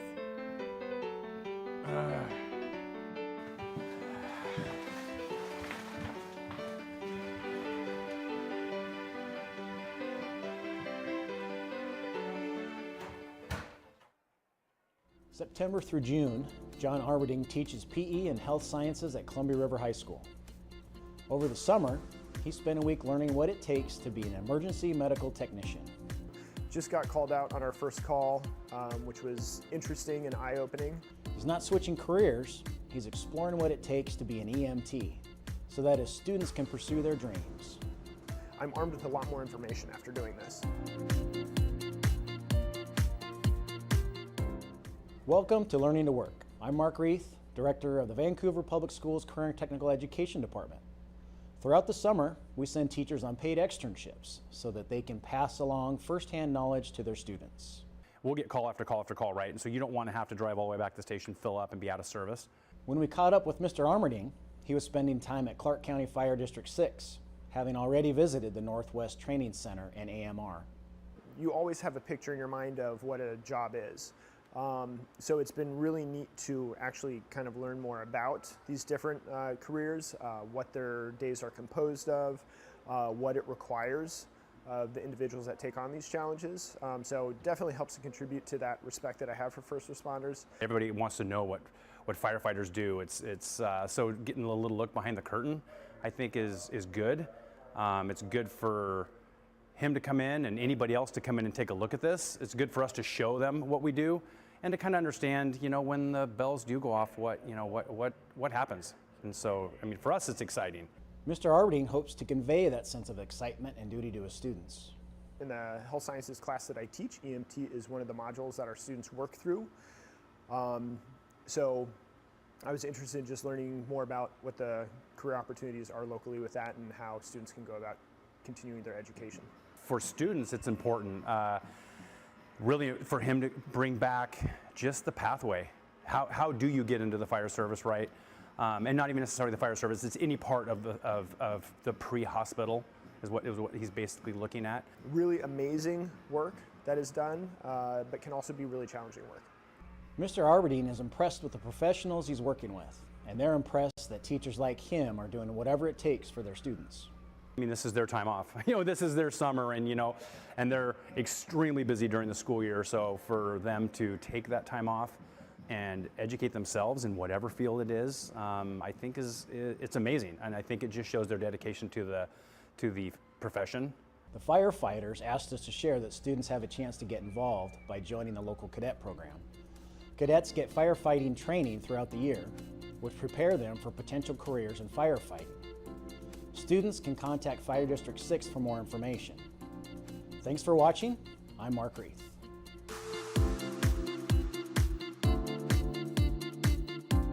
Let's get ready to cut the ribbon. With a snip of a pair of oversized scissors, the new futsal court at Houck Elementary is open for business. It's really fun and I love playing on it. This was just kind of a dream, and now it's here. Hi everybody and welcome inside Vancouver Public Schools. I'm Nick Voll. The new futsal court at Houck is the product of a lot of hard work, and as we discovered, the work is just beginning. Houck's back to school night drew a big crowd of parents and kids, and the highlight for many is the new court. Liam sprinted to the end of the block to look through the fence and then sprinted back and gave me this big thumbs up like, it's ready, we're gonna play tonight.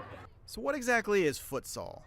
A regular soccer field is grassy and it's bigger, and a futsal court is like pavement and tinier goals. The ball is harder and it doesn't bounce as much. It gives kids a chance to play soccer when it's rainy out and we're not allowed to use the field.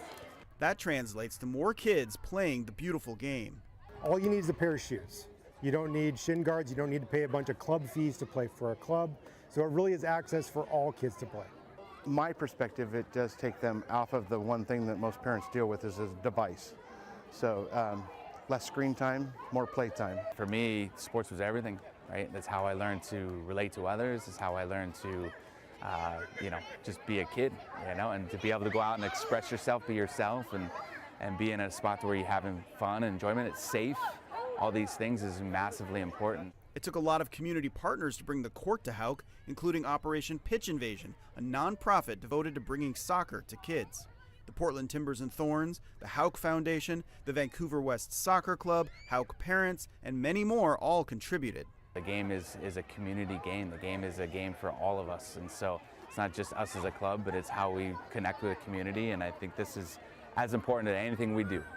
Operation Pitch Invasion has a new Clark County fund and hopes to put in 10 more courts across town. The proof of the court's impact on kids is already apparent. I personally love soccer and I'm excited to play futsal too. For more information on Operation Pitch Invasion, just head to their website, pitch-invasion.com.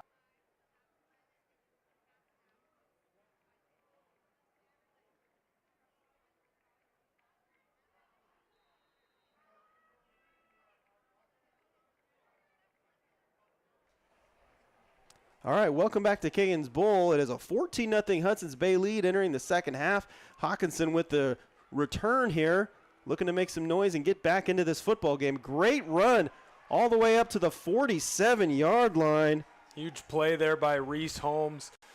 We talked about it earlier when he got the first opportunity to return a kick. Hockinson wants him at that kick returner position as much as they can. He is one of the most electric players that they've had in their program's history at that spot, and he's only a sophomore, so he's only going to get better. He does a great job of reading where his blocks are going, but then he also is fearless. It's almost like he craves contact trying to finish that run going downhill. Fantastic return there by Holmes. So back in at quarterback here is, whoa, he nearly caught that. Sorry, I was distracted by that incredible. That's Aiden Donowitz on the throw, just barely overthrowing it there, and nearly a spectacular catch. That was almost Nemo's second great catch of the game. Sometimes it can be difficult to find him. He can be a little bit small, but if he was able to bring that one in, that would have been huge. It was a fantastic effort there by a kid doing everything to get his team back into this game. You can tell that from the senior there. He doesn't want his special season to become a lot more difficult. So Donowitz in here for second down. He's got two receivers on the top and the bottom out of shotgun. He's looking to pass. He's got a man deep, but he overthrows it. He was looking deep, right? And there's that flag. We finally see a flag for some defensive holding out in the open space there. That's the first one that we've seen on that one. Stenerson, he's obviously a big target. So when Ryder gets going downhill, there's not a lot that secondary for Hudson's Bay can do to stop him. They've been getting away with more contact in this game. Seemed like they just got a little bit too much, and we finally found how much is too much when it comes to contact down the field there for the Hawks. I know they've been begging for that. I'm glad that it ended up going their way. And it was one of those two where it wasn't a bang-bang play, right? Like it wasn't two players coming together at the ball. Right. It was holding before the ball had even been thrown almost. So in any case, it is a first down for Hockinson in Hudson's Bay territory. It rolling to his left, trying to square his shoulders, makes a throw out. That ball is caught. Wow, what a great catch there by Carter Cameron. I was almost saying, no, run the ball. Just take it there, Donowitz. Take the 5 yards that you're going to get and get everything that you can. Great throw there to Carter Cameron. Carter Cameron, great job extending, getting away from the defensive back, catching the ball, big, strong hands, tucking upfield, getting that first down just by the hair on his chinny chin. And Donowitz, good job getting his shoulder square to make a clean throw, because when you're running the wrong direction, it's hard sometimes. Here's Donowitz looking deep again. That ball is caught. No. Oh. They say it hit the turf. I hope camera 4 got a shot of that for our replay. That was almost spectacular. It's real tight. He throws it to the yeah, you can see the point of the nose of the ball hit the turf right there. Watch this. Oh, we had it. Oh, shoot. It just barely hits the turf there. That is an excellent attempt. He just threw the ball a little bit behind Stenerson there. Donowitz did. And so Stenerson lost his footing as he turned back to it. If he's able to keep his footing there, that might be a touchdown, because you had Ryder Stenerson running all by himself, just wasn't able to keep his feet and get the ball right on him. So 2nd and 10 on the 22. Donowitz rolling a little bit to his left. Now he's going to throw it back to the far corner. That ball is overthrown. That's a tough one, because that's kind of been the story of this game for Hockinson. It seems like every time that they get a big play, the next two, they just miss another one. Carter Cameron is open there. He's open towards that front pylon, but that ball is put towards the back pylon instead of the front pylon, so Carter Cameron's not able to get back to it. It also gives Bauman time to get back in front of Cameron, because Bauman is a little bit faster than Cameron, and it allows him to recover on that play. If Donowitz puts it right on Carter Cameron, now this is easier said than done coming from an offensive lineman. If you put the ball on him right there, that's 6 for Hockinson. So 3rd and 10, a big one here for Hockinson, although this is 4-down territory. Back to pass, quick little slant up the middle there, or I don't know if that was a slant exactly. In any case, it's about 6 yards, so it's going to be a manageable 4th down here, and we've seen Hockinson convert tonight. We'll see if they can do it one more time. I like that play call there. Just a nice little quick pop pass to your tight end. Get the ball to him. Make it a 4th and manageable because you know you're going to go for it. That's a smart football play there of let's not make this 4th and 10 and try and make some magic again that we've been able to make most of this game. Get the 4 to 6 yards. Make it manageable. Great play there by Donowitz and Stenerson. So back to pass again. Looking out to his left. He's got a man. Bauman comes over. And that ball falls incomplete. You saw the safety come over, kind of get in the way. And then good coverage there out of, it looks like, Nietzsche Labossiere. That's a tough one. You have Stenerson running wide open over the middle. But I see what Donowitz sees there. He's got, well, he thought he had one-on-one coverage with Carter Cameron there on the outside. That's just a very long ball. You're throwing from one hash to the other. So I know on the stat sheet it's going to go in as a 20-yard incompletion, but it's really a 30 to 35-yard incompletion the way that he's throwing that ball. I would have liked for him to look into the middle of the field and see Stenerson there who popped open late. Yeah, and remembering that, it, like you said a moment ago, it doesn't have to be a touchdown every play. You just needed 4 yards. Right. You got yourself into the manageable position, so you didn't have to take the big risk. But you know what? Sometimes when you have your number one player and it looks like they're on an island, sometimes you have to take that opportunity. So I'm not going to fault Donowitz completely on that one. Yeah, sure. And you know, we saw that on the big 4th down play. You take the risk, and sometimes it pays off. And this time it didn't. So now Hudson's Bay back on the attack here. They are facing a 2nd and 10 from the 21-yard line, and Hockinson hoping he can get a quick little 3 and out here to regain that offensive momentum. Here's the handoff up the middle now. Raphael Bauman trying to work his way forward, and a good bit of kind of leg holding there. That was a great job there by Stenerson. What you're seeing is Hawkinson's going now to more of this big front on that defensive line. They're basically going man-on-man at every spot, and then they've got Maitland or Stenerson back at that linebacker position to go and make a play on that second level. Stenerson sees that they've given the ball on the right side of the offense to Bauman. He goes in and he makes a play. He was barely able to hang onto that leg. He's holding on for dear life. But that's a good key play there for the Hawks to force 3rd and long. So back to passes Miller. He's looking for a screen up the middle, and that ball off the fingertips of Raphael Bauman, and Hockinson gets exactly what it needed there. A quick 3 and out to force the punt and get that football back.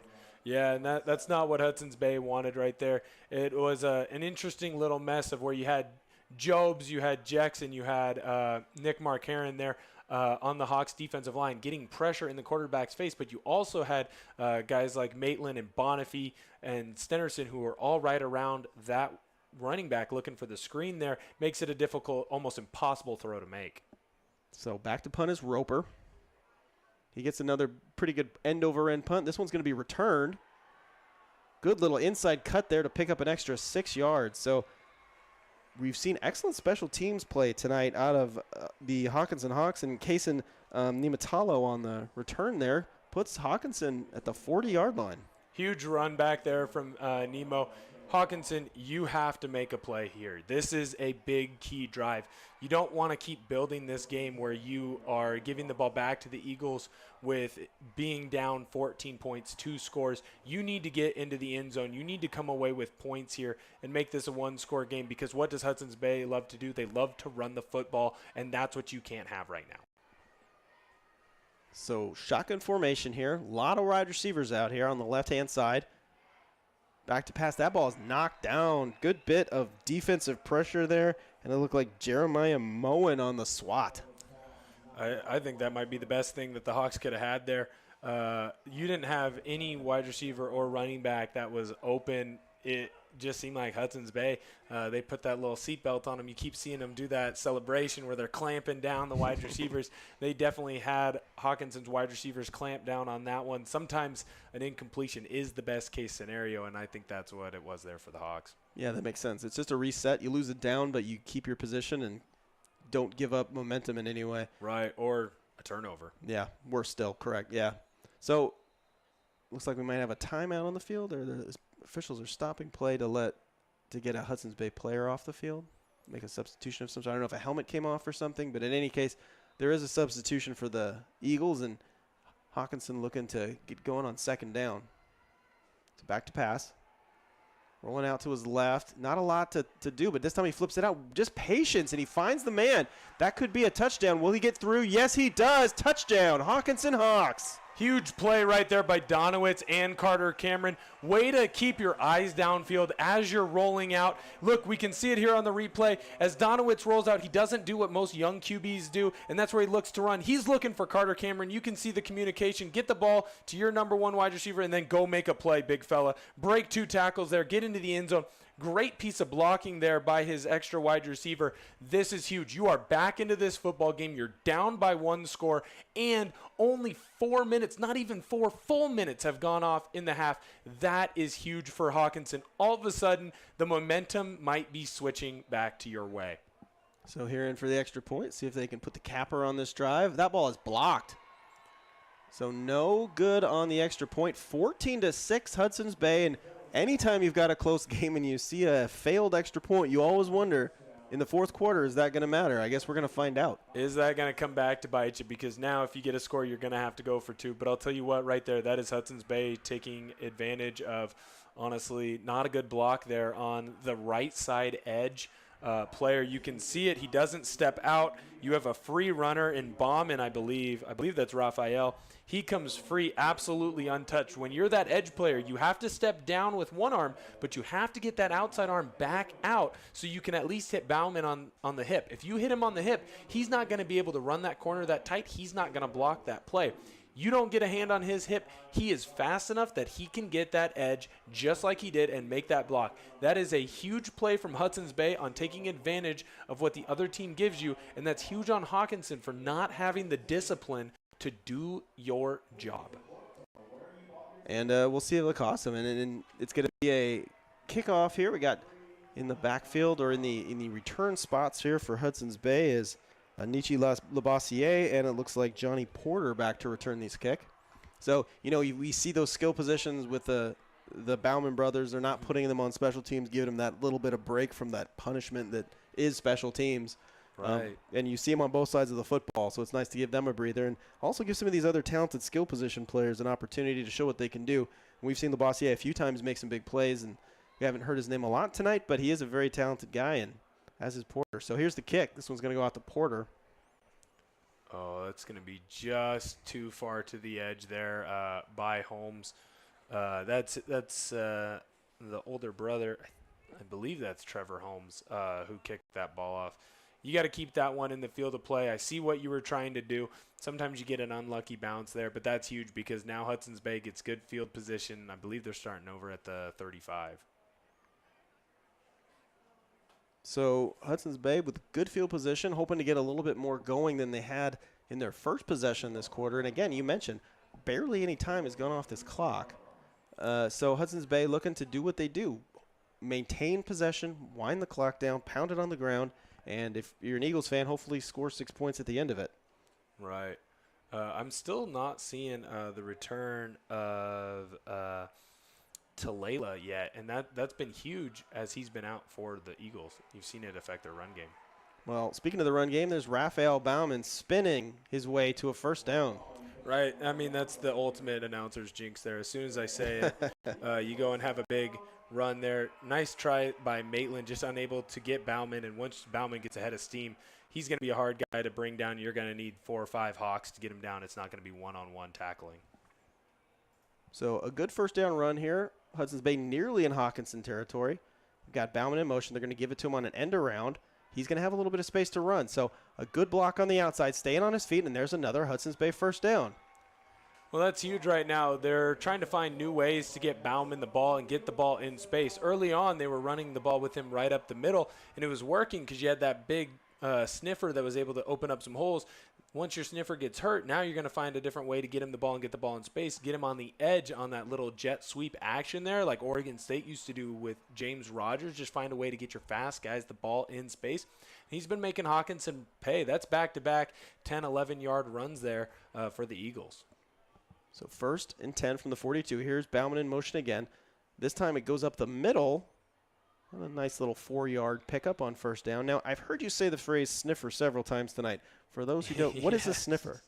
Well, the sniffer is probably an antiquated term that I use, but basically what you're looking for on that offensive side, it's what would normally be a fullback in an I formation, right? That running back that is right behind the quarterback, but in front of the tailback. What teams will do is they will move him to basically a yard off of the offensive line of scrimmage, and they're going to put him in that spot to basically become an extra lineman and be a lead blocker. Right now, Hudson's Bay doesn't have that position because Talela ended up getting hurt, and we haven't seen him back in the game since. But basically what you're looking for is you're looking for that sixth offensive lineman to be just a yard off the line of scrimmage right behind the guard or the tackle. Interesting. And then they get that extra little head start, a little momentum as they run forward into the whoever, and they also, I'm assuming, can just block who's in front of them as opposed to a designated assignment. Right. Well, it also makes the job easier because now you don't have to ask guys to pull. You can use that sniffer to pull instead of trying to get your offensive lineman to pull from a three-point stance, which can be difficult at times for guys in high school. So there's a little pitch back to Akil Bauman. He's got room. Is he going to get to that pylon? No. Pulled down at the 4-yard line. Hudson's Bay with a good little pitch out, and Akil Bauman makes his mark again. Watch this. That's a great play. They get to the outside edge. Hockinson isn't able to maintain it with the outside linebacker. Huge play there by Carter for the Hawks. Wyatt Carter to run that one down. Another freshman getting serious time for the Hawks. He saved a touchdown there. That can be huge if you can stop Hudson's Bay and get the ball back. But right now, Hockinson needs to make some adjustments, not just on the defensive line, but in that linebacker core, and start filling gaps quicker and with more force, because right now Hudson's Bay, they're getting on D linemen and getting on linebackers, and they're moving them off the ball. And so we've seen William Clark now back at the quarterback position this drive. He's going to look to make a play to the outside. Doesn't have a lot of room. No one to throw it to. Trying to avoid the tackle. He might get to that end zone. He does. William Clark with the scamper. That's a huge play there by Clark. He went one-on-one with Reese Holmes on the edge, a guy who's been making a bunch of big plays for the Hawks. Holmes just misses him there on the angle. Carter able to scamper all the way into the end zone. That's a great play design. Fake everyone out, pretend like you hand the ball off, sneak off the back edge, and all of a sudden we talked about Hockinson having the momentum. It looks like Hudson's Bay has just snatched it back, this one being a 22-6 ball game. You know, sometimes you also just need that kick in the tail to get you going again, and giving up a touchdown to start the quarter, maybe that was it for Hudson's Bay. And also some smart adjustments by the offense. You mentioned with the sniffer out, they're moving the ball outside more. They're giving more players the opportunity to touch the ball, and 6 points is the result. And in to kick this extra point now, Joey Roper. Snap is high again, but Roper has no problem booting that one through. And the kicker's dream, he kicks it over the net, hits the roof of the metal field house just beyond the north end of the field here. I feel like if you're the kicker, that's your goal, is try to hear that metal clang. I would agree with you there. That's almost like when you're in school, and I don't know if you had this, but in my tennis courts in college, if you could hit it over the fencing, you could hear it clang off the construction building, and that was always a goal of mine. I didn't win a lot of tennis games, as you can tell, but it was fun. Well, Roper's got the leg to definitely do that, and it's interesting to me, too, with his big leg, we don't actually see a lot of field goal attempts, but it's nice to know you got a guy like that in your back pocket. Right. I mean, shoot, Oregon probably wishes they had a guy like that right now. That hurts. As an Oregon Duck alum, I don't enjoy hearing that sort of talk. That was a pot shot. You're a guest in our house. I know. That was a pot shot. Camden Lewis is a good kicker. He just pushed it. That was mean. I take it back. I apologize. No worries. That's fun. That's what the fun thing about sport is. You know, you can give me a hard time. I don't care. It doesn't matter. It's just football. Right. At the end of the day, the sun's always going to come back up, no matter what the end result is. It's going to be huge. Hockinson has to steal that momentum back.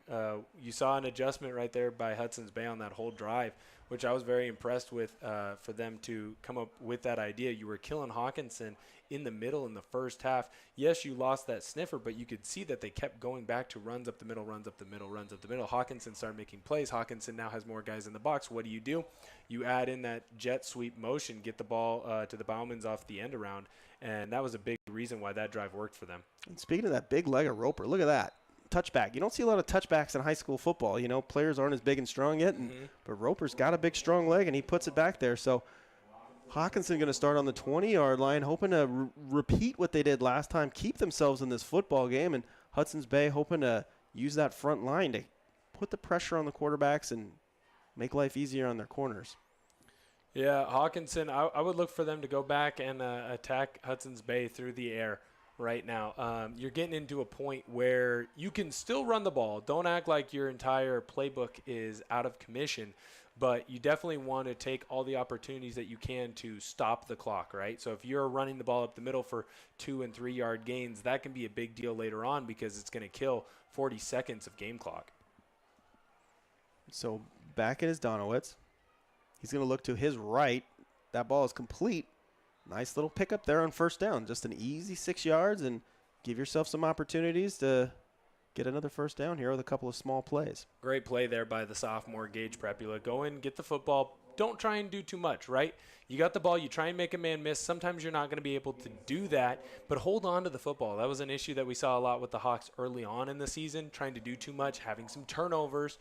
Get the yardage that you need, make the catch, watch the ball all the way in, and then live to fight another day.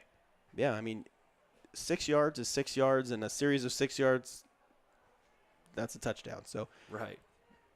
This time they hand the ball up the middle. Nice little sidestep there to pick up the first down. He takes a pop at the end, but holds onto that football. There's the freshman again, Maitland. Yeah, that's a great run there by Maitland. I want to give a shout out to the offensive line, though. You can watch this whole right side. They completely move all the Hudson's Bay kids all the way across. Great chap there by Jaden Sheffield.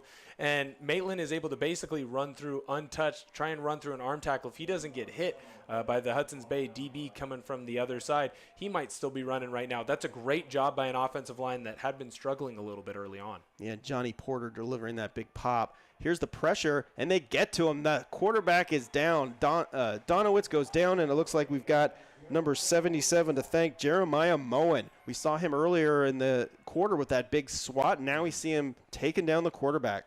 Yeah, well, this right here is Hudson's Bay brought some pressure. They brought 5 on 5 pressure there, and Hockinson wasn't able to keep them intact. Sometimes, too, as that quarterback, when you start scrambling the offensive line, they're not able to see you because you are behind them, right? We don't have eyes in the back of our heads. So sometimes as an offensive lineman, you'll see a guy start to run away, and you go, oh, hey, where is he going? I think I did my job. Oh, crap, he just got a sack. And I think that's what happened there with Donowitz scrambling. So Donowitz now rolling out to his left. They've been moving the pocket a lot here in the second half, and that one falls incomplete. That's a tough one. We saw earlier with Donowitz with the big completion down on the other side of the field where he turned his shoulders, got himself square, and put it right on the money. Didn't have time to do that, and it's hard to complete passes when you're not square. Right. Well, and right now Hudson's Bay's secondary is doing a great job of locking onto these wide receivers and tight ends and just clamping guys up. You're not seeing a lot of Hockinson guys run free. It seemed like in the first half, Hockinson had a couple opportunities where they just missed guys who were running free and who were wide open. And now in the second half, Hudson's Bay has made the adjustment. So not only are they starting to get to the quarterback, they're clamping on to wide receivers, and Hawkinson's not able to make a play. So 3rd and 12, and officials blow that one dead. I'm not sure if that's it's a timeout. Hudson's Bay right before the snap. So it's a 3rd and 12 coming up here for Hockinson. And while we have this break, let me give you some interesting news. Hopefully, if you're a fan of sports and you're tired of standing in line for these tickets at the ticket booth, there's only 2 people doing it. Buy your tickets in advance. GoFan.co. It's a new service schools all over our area are offering to let people skip the line and buy their tickets in advance. Use your phone as your ticket. Walk right in and get your seat. It's super easy. It costs the same, more or less, and it is the future of ticketing for high school sports. This sort of online thing, just like you have at the Blazers game, just like you have at the Mariners, using your phone as your ticket. So that is fantastic. Looks like we got some of our crew members right there. Yeah, we're doing our crew camp. These are the kids who are running the show tonight. There's Hudson out there getting a little coaching, and there's Dina out there. Look at that. We got a couple of folks down there on cam 4, and we're shooting each other.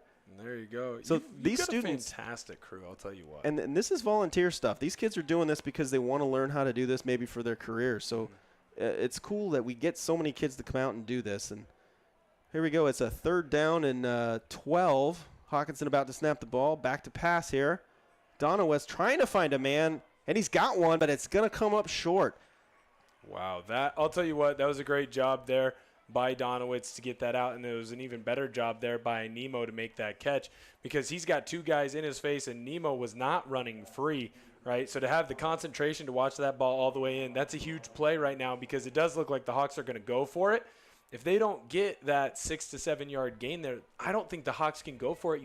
You're too far back in your own zone, but not enough time has run off the clock in this game. You still have 15 minutes between this quarter and the next quarter left in the game. If you have 4th and 11, you really can't go for that in this spot yet. But now when you have 4th and 6, that gives you the opportunity and the ability to take the risk to go for it and see if you can keep this drive alive. Yeah, and we've seen them complete these kind of mid-range passes all night long. So here's Donowitz. He's looking to do the same. That ball is up for grabs, and a Hawk comes down with it. So that's a first down for Hockinson. Another impressive conversion from this Hockinson team. And that's a man play right there by Ryder Stenerson because that's one of the toughest catches you're going to see all year. He's got 2 Hudson's Bay Eagles draped all over him. He's got one that's got a hold of his arm, and when you need it the most on a big key 4th down, he goes up and makes a play. Donowitz did the best that he could, put the ball in a position where his tight end can go and make a play, and then Ryder just out-muscled everyone else around him. You don't make that play unless you're a big, strong man-child out there playing football, and that's exactly what Stenerson did. So Hockinson on 1st and 10, keeping this drive alive. This ball is deep, nearly there, but overthrown. You did see also at the last minute there Jay Pepler coming over to take a shot at that ball, but that's a safe throw. You know, if you can't put it on the money, overthrow it, try again. Right. Well, and I like that plan of attack there. Get Stenerson. He just went out and made a big man play with a guy the same size as him. Now you've got him on a smaller DB. Let's throw it back up for our big fella. You used to see this a lot with the Patriots and Rob Gronkowski. Like, oh, hey, we have a matchup nightmare. It's a DB on a tight end. Let's go and try and take advantage of that. I like the idea there by Donowitz. Just wasn't able to get the ball quite on the mark. So 2nd and 10 here from the 47-yard line. Donowitz back to pass, looking to his left. He's going to throw it out. He's got a man open. Oh, right off the hands. Good throw from Donowitz. Maybe a smidge behind, but a catchable ball, and just unable to come down with that ball was Kesa Nimatalo. I'll tell you what, right now, Nemo will tell you that he needs to catch that ball. That's a guy who's been key in this game for the Hawks. He's made a lot of key catches. I'm a bit surprised that one ended up hitting the ground, but Donowitz shouldn't be scared to go back to that kid. When he's open, sometimes when he's not even open, he's gone out and made big plays for the Hawks. So don't be surprised if you see Nemo get targeted 4 or 5 more times as this game goes on. And as we saw, I mean, we're in 4-down territory as long as it seems manageable for Hockinson here. So those in-between plays are still bread and butter for them. And we'll see what they come up. Looks like they're going to take a timeout. And, yep, Hockinson takes its first timeout of the second half here, and they're going to talk this over in front of a big 3rd down play. Yeah, right now the Hawks need to find a way, and they need to do a better job, frankly, of staying on schedule, because this is, the 2nd, 3rd time in this drive alone where you've found yourself in a late down and distance where it's 3rd and 4th and long. You need to do a better job of completing those short passes early on so that way you can stay in schedule and that everything in your playbook is open, because when you have these 3rd and longs, there's only about 4 or 5 plays where you have everyone running at that 10-yard mark that can get that first down. They need to do a better job of being more efficient on 1st and 2nd down. And it's not play calls. Right now, there are times where, sometimes Hudson's Bay is locking guys up, and they're doing a great job of that. Sometimes Hockinson is the one making the mistakes, having overthrows or drop balls. If they can fix those issues, maybe this drive ends in 6. So here's Donowitz back in the shotgun. He's got 2 receivers on both sides. He's looking to his right. He's going to flip it out. He has a man. That is complete for another Hockinson first down. So good vision there, and flips it out to Prepula, who makes the catch. Donowitz wasn't locked in on Prepula. You could see his head moving around there, looking on the right side, and he found his man and completed it. Yeah, he went through his progression, and I gave Prepula a hard time for dropping almost an interception there in the first half, but he is as sure-handed as they come. That's a great job of putting your body between the DB and the ball, making sure that you watch it all the way in, because we need that first down. That's a big play there by the sophomore, and you can see as this game goes on, and really as this season has gone on, that he's become a key factor for the Hawks, not just on offense, but on defense as well. So 1st and 10 for the 42, looking up the middle. Just a nice little pass there. That's going to be a first down to Maitland. or awfully close. Depends where his knee went down. Looks like they are going to give him a first down. So, again, looking in that soft middle zone, trying to find whoever's open and making the play. That's the play that Hockinson was missing in the first half, and now they are completing it. It almost seemed like you were trying to take the big shot every single time, and you don't have to. What's the famous Mike Leach saying? Just throw to the guy who's open. Sometimes you just have to take advantage of that, and if Hockinson keeps doing that, especially in the middle of the field right now, in that middle zone where Hudson Bay keeps evacuating, they can drive down and finish this one with 6. So throw up the middle, overthrown. Not a lot doing there. Good pressure from that Hudson's Bay defense to force him to get rid of the ball probably a little sooner than he wanted to. Right. Well, and sometimes it's not the end of the world if you have pressure in your face and you know that that route is getting cut off at 10 and you chuck it to 20. Right? Because you don't have to worry about intentional grounding because you're throwing the ball technically where a wide receiver is. So you don't have to worry about the penalty. But you know if you chuck it to 20, that corner, by the time he looks around, that ball is going to be 5 yards over his head. It's going to be 5 yards over your wide receiver's head. And you can live to play another day. It's almost as good as just throwing the ball out of bounds. So 2nd and 10 here. Back to pass, looking to his right. He's got a man out there. That ball complete for a couple of yards. Good bit of timing there out of Raphael Bauman to arrive at the same time as the ball and limit that play to only a few yards. Right.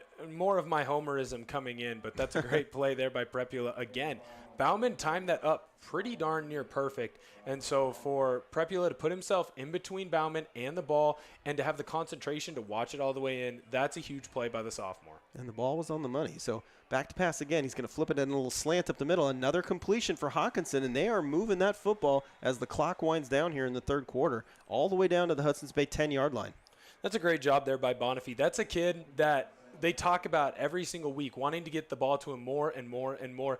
And it just seems like at times when you have so many talented wide receivers and tight ends between Carter Cameron, between Nemo, Prepula, Stenerson, that sometimes there's someone who falls through the cracks, and that seems to be Brody Bonifay this year. I'll tell you what, though, right now, he's not falling through the cracks in these coaches' eyes because they know that the senior can get open, and when he gets the ball in his hand, he can make big plays. He made a big play last week against Mark Morris. He makes a big play here. I'm a little biased, and I'd like him to find the end zone just one time his senior year. But I'll tell you what, Brody Bonifay is someone that if he makes a big play, if he scores a big touchdown in this game, don't be shocked. You know, he's that sneaky X factor. So at the end of the 3rd quarter here, it is 21-6 Hudson's Bay.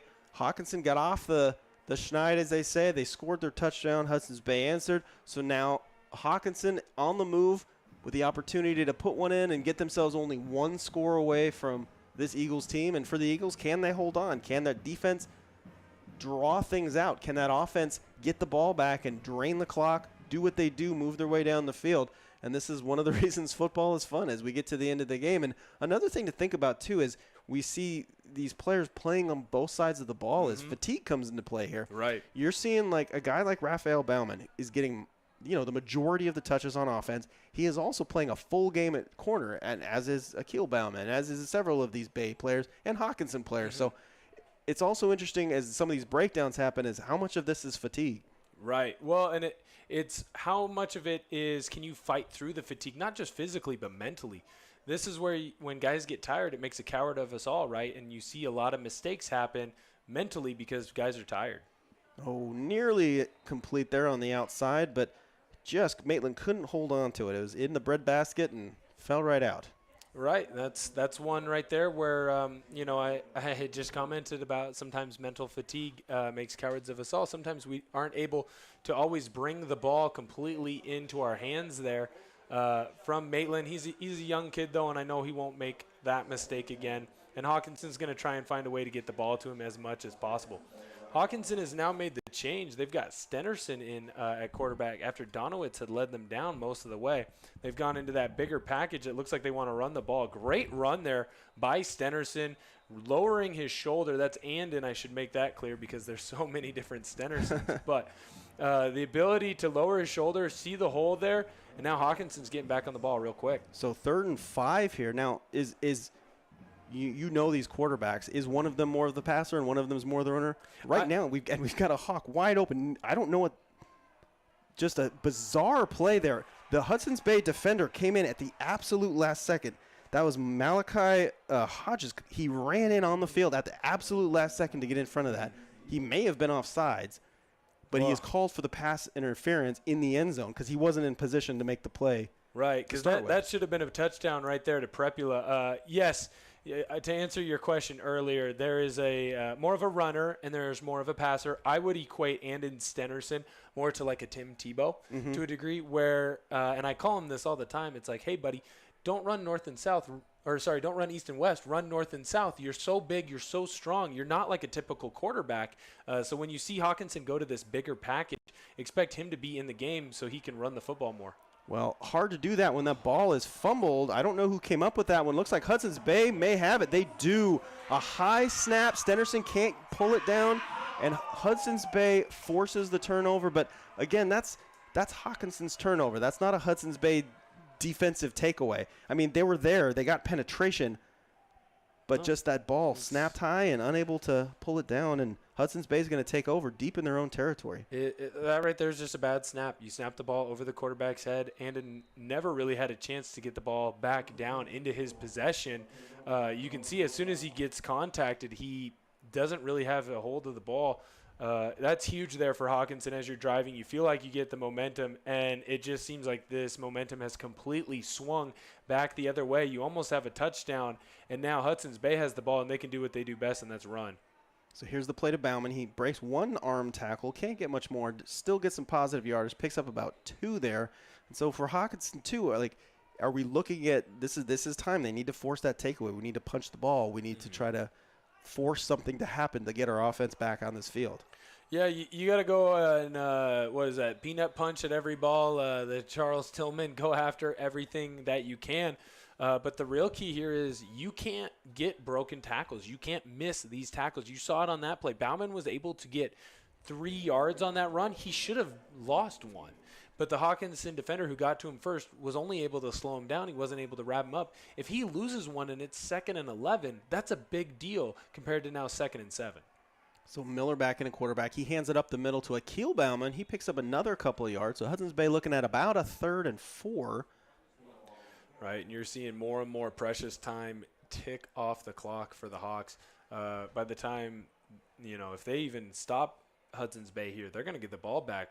Might be right at that 9-minute mark. That's huge when you got to go down and you have to score 15 points. Don't forget that. You're going to have to go for 2 here at some point, and you have to have it if you want to tie this game up and try and get into some overtime.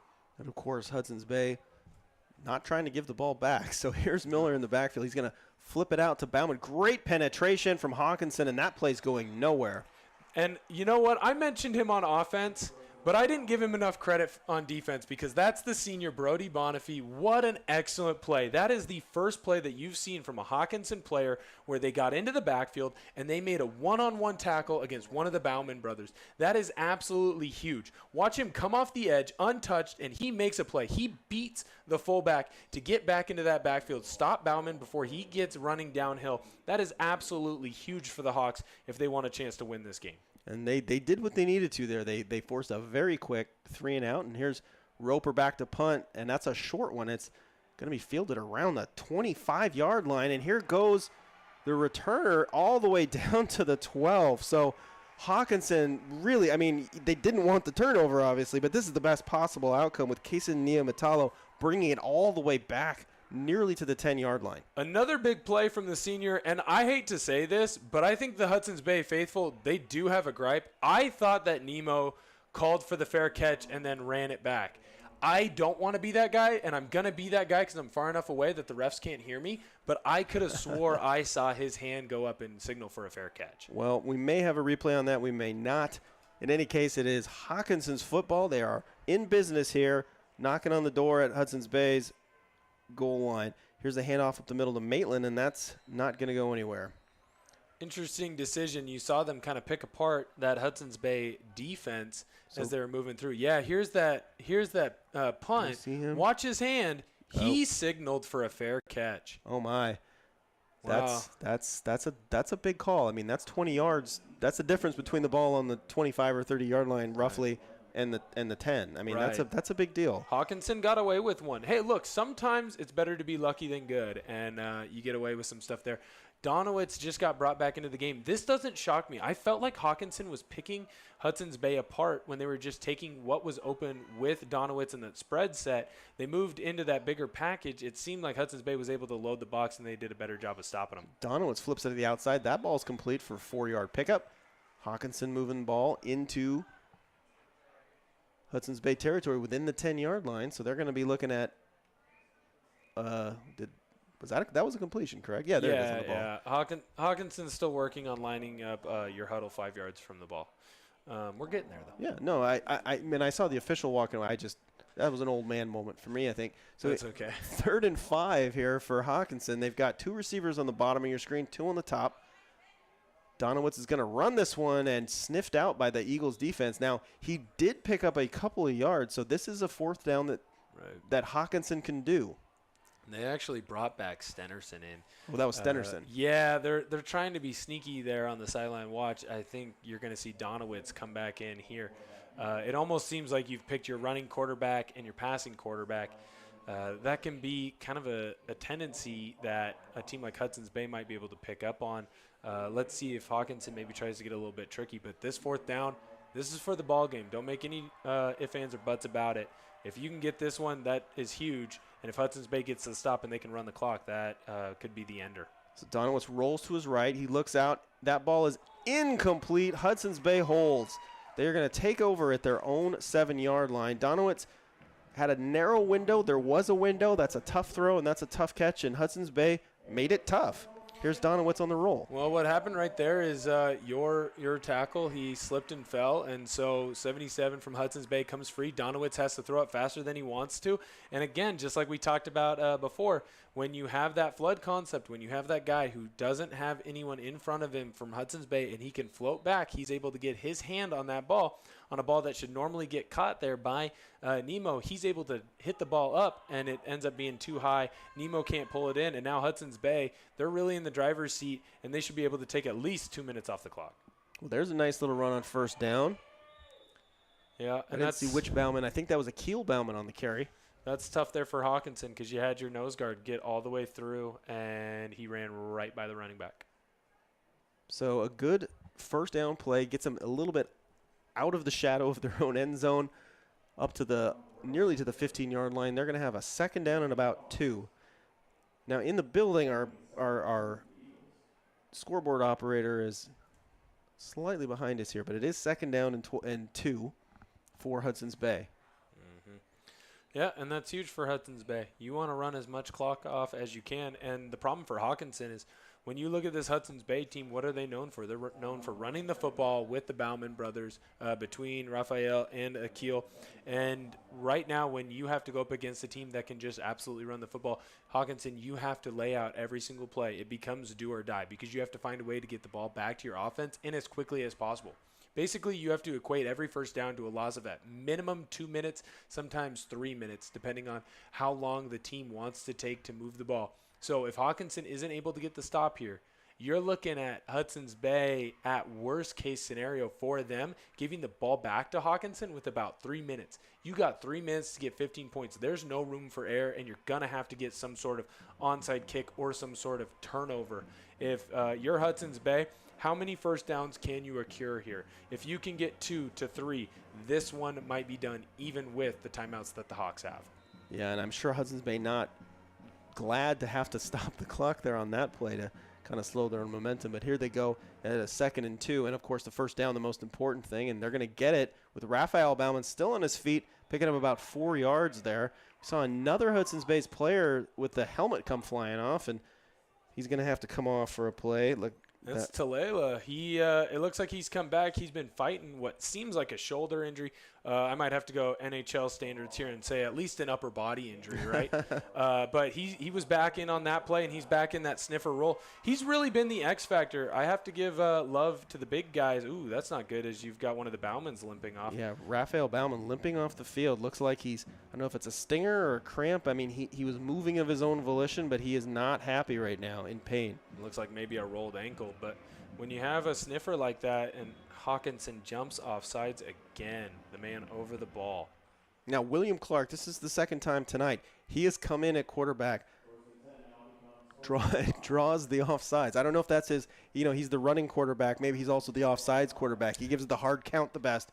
In any case, he draws one, and he's running back out on the field, and he's pumped when he gets those, too. You can see it on his face. Wasn't that the saying for Eli? He got an extra $1 million every year on his contracts for getting guys to jump off sides. Was that Eli?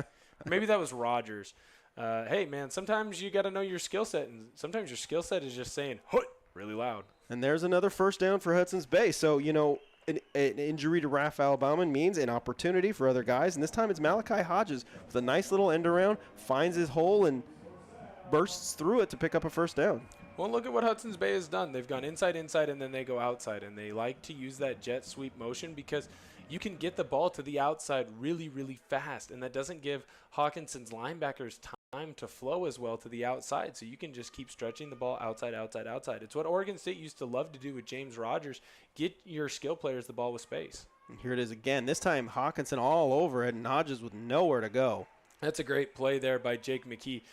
He's a little bit of a firecracker for the Hawks. He's a great wrestler, and he's been a great player for them as well. He's been real close on getting a couple of those tackles. He bounces back and forth between that defensive end and linebacker position. He's a guy that he just makes so many plays, and he's so fast and so physical. You have to find a way for him to get on the field, although he's kind of a little bit of a hybrid. He's going to be key in making those plays because right now it seems like if he doesn't make that tackle there, Hudson's Bay is just going to keep running this play for big yards. So they fake the end around, and instead they give it up the middle. They're going to pick up about 7 yards and get themselves in a third down that they feel okay with.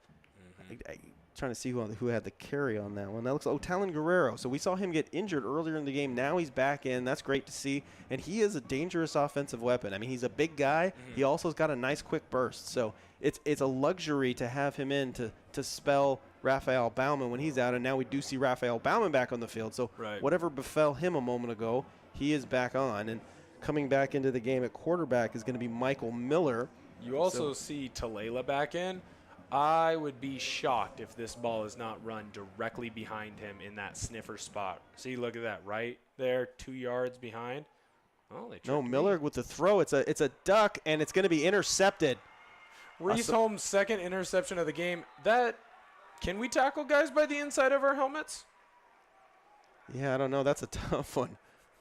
I think Hudson's Bay tried to get tricky because even they got me there on that one. But look at this. This is a great job by Holmes. He's running step for step with his guy, but he never takes his eye off the quarterback or where the ball is, and he just goes out and makes a great play. That is a sophomore, a young kid, like I talked about early in this game. This Hockinson team is full of young kids that are kind of getting their feet wet, learning how to play varsity football. That's a kid right there that's making 2 big plays as a sophomore. Imagine what he's going to do in a year and 2 years down the road. That's a great play by him. Now, Hudson's Bay not coming up with points, but they did a very important thing, which was drain that clock. So 3.5 minutes here for Hockinson. Great little outside pass, but a flag comes in late. We'll see what that's for. But the pitch and throw was excellent there from Hockinson. That was, Donowitz again, this time out to Prepula. We've seen that connection. So here's the rollout.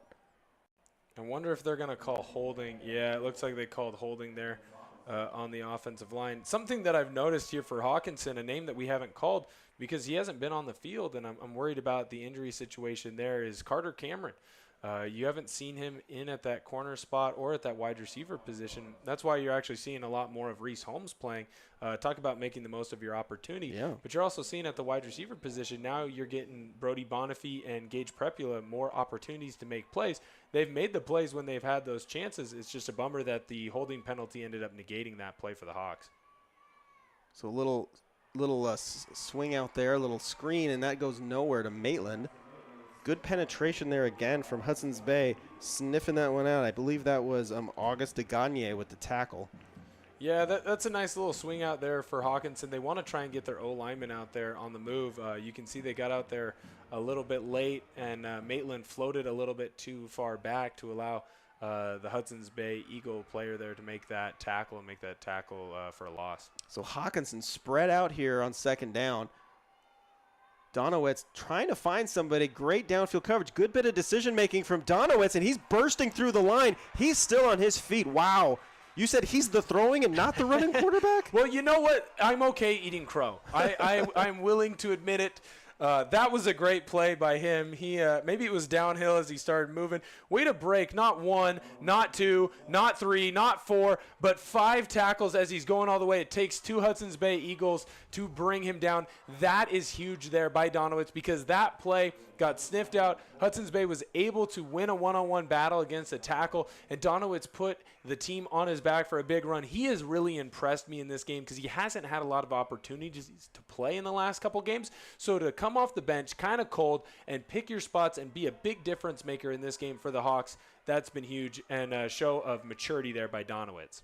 Now he's back to pass again.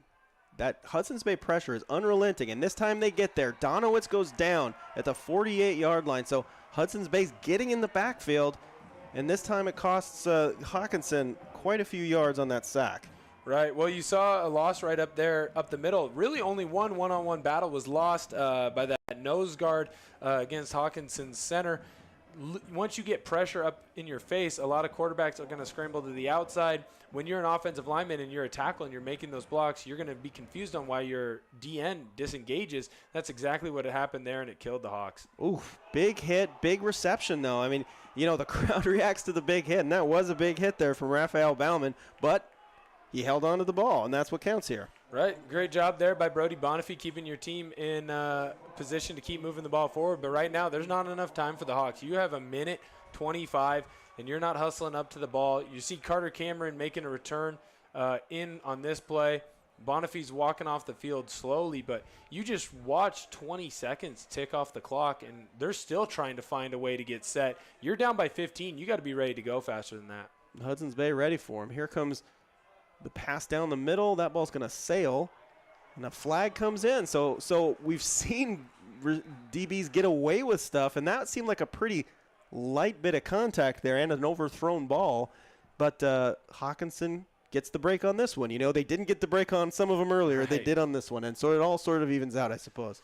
Well, I mean, that's kind of what they say. Whenever you take big risks, usually you end up around 50%. Usually when it comes to penalties, you get 2 or 3 that you probably shouldn't get, and you don't get 2 or 3 that you probably should. It ends up being 50-50.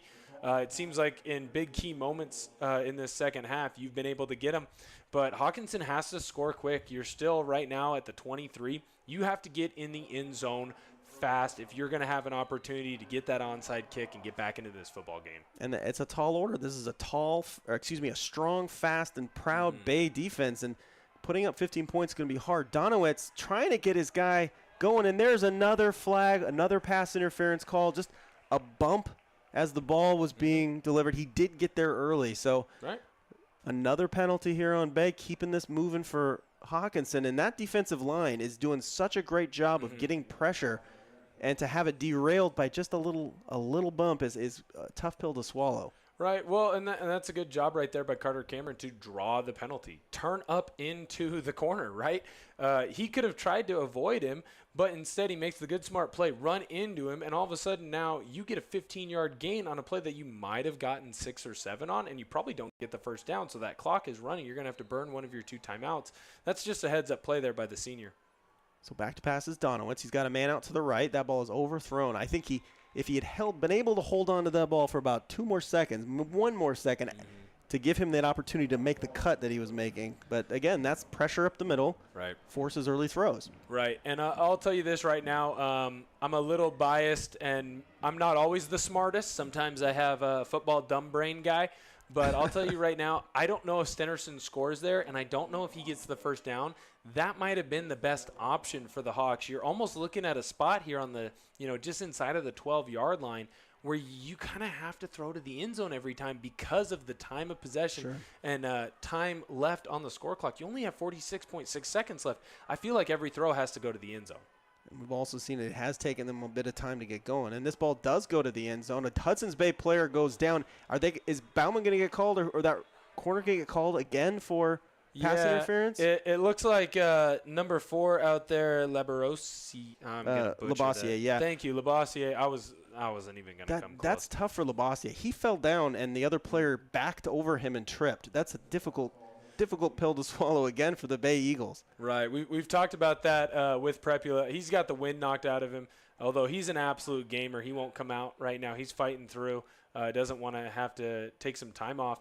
But right there, that's another, I mean, I think it's an accident, but it's another good job from a Hockinson wide receiver of drawing that penalty. But at this point, you got to get into the end zone. It's do or die time. You don't have a lot of time left. You got to find a way to get into the end zone and get points here, because you're going to need an onside kick, and it's going to be huge. So 2nd and 4 here. Up the middle, tipped. Great bit of hands there. That was Talon Guerrero, a name we've called a few times tonight. Just got up and got enough of those digits on there to knock the ball down. Yeah, it's huge for Hudson's Bay that he was able to come back, because right there, that's him just reading the quarterback's eyes. He doesn't have a true position or player that he's guarding, so he's able to float back and stop that pop pass that early on in this third quarter was working really well for the Hawks. That's a great play there, making an adjustment by Guerrero, knowing what Hockinson wants to do. So 3rd and 4 here. Donowitz back to pass, throws it to the outside. Touchdown. Wow, great placement on the throw. Great way to watch it in for Carter Cameron. And Hockinson scores its 2nd touchdown with 29 seconds left to go. Is this where you go for 2, or do you wait until the final touchdown drive if you get one? I'll be honest, not to give away too much, Hockinson has struggled at times with their PAT and with their field goal unit. Last week against Mark Morris, they had a couple that got blocked or missed. I agree with the go for 2 decision here, because you're going to know what you need to get at the end of this play. So wide receivers on both sides here, 2 on each side. Donowitz back to pass, looking to his left. Throws a slant up the middle and just overthrows it. He had an opening, did Cameron, and Donowitz not able to put it on the money, and that's a 9-point difference with 29 seconds left to go. So Hockinson looking for the miracle here. Yeah, I don't disagree with the play call there. Some might disagree with me, but you've had issues on that unit all season long between guys getting through and blocking them, or you've had a couple misses.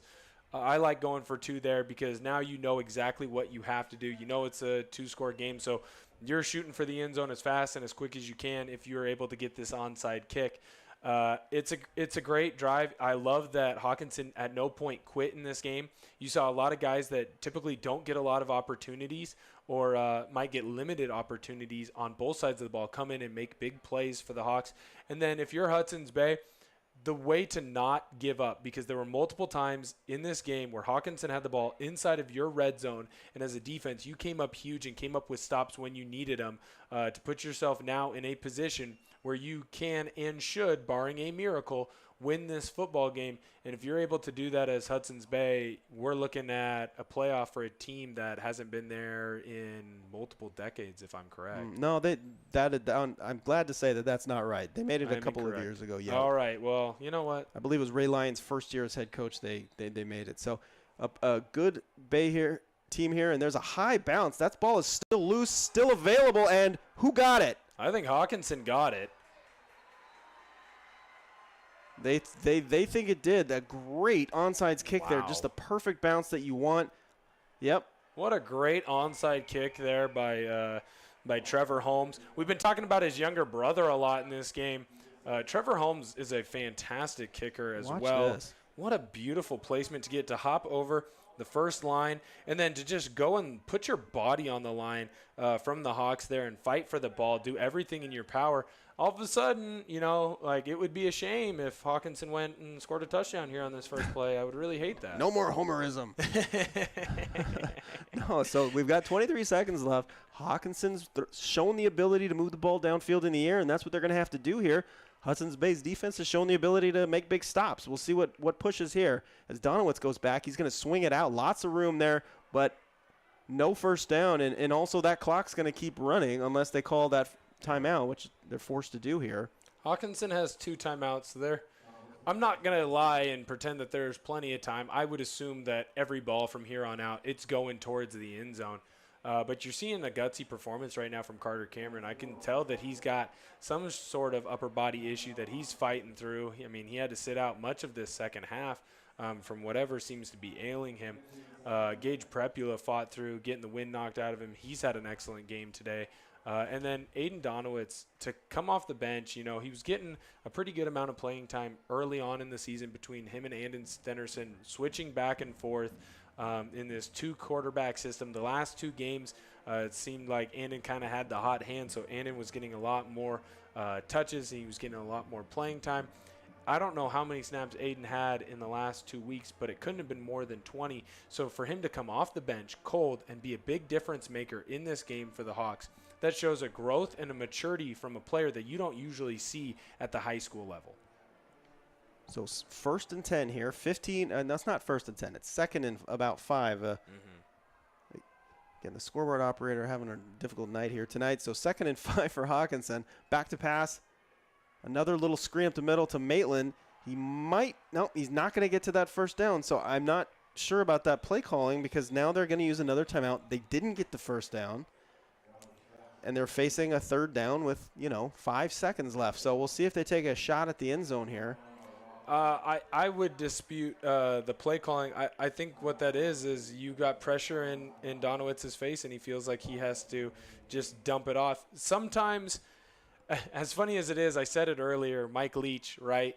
Just throw it to the guy who's open. Well, sometimes you can't. Yeah. And this is one of those situations where you can't just throw it to the guy who's open. You have to try and force the issue. This is where if you throw an interception, it's not as big of a deal because you're trying to get everything out of it that you possibly can. Now with 5.5 seconds left, this game is over. You're not going to win this game, right? You're not going to be able to get this ball into the end zone in in less than 5 seconds. But if I'm Hockinson, I'm taking a shot, and then I'm holding my head high because you came out and you fought back when you could have quit at any moment. And then if you're Hudson's Bay, you've got to be excited because you didn't end this season the way that you were worried you might have. Well, you said hook and ladder earlier, and there we see it. That's a Hockinson touchdown as time expires. So no quit in this Hawks team, but a statement win here by Hudson's Bay. They needed to win this game to have a shot at the playoffs. They won it, and they're in the running here for one of the 2A Greater St. Helens League playoff spots. A Cinderella almost season here for Hudson's Bay. I mean, they had a couple of losses in their last couple of games. They started off 5-0, and now they're going to move to 6-2.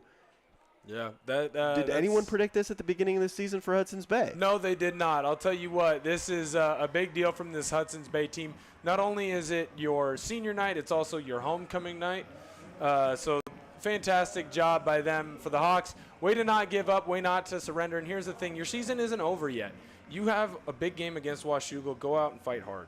Yeah, play the spoiler and finish with a win. So here's our second half highlights, and we saw Donowitz doing some good things. We were talking about squaring those shoulders, finding the open man. Cameron just playing big guy football and pushing his way all the way into the end zone. That was Hawkinson's first touchdown. That's just man football there, putting it on your guy.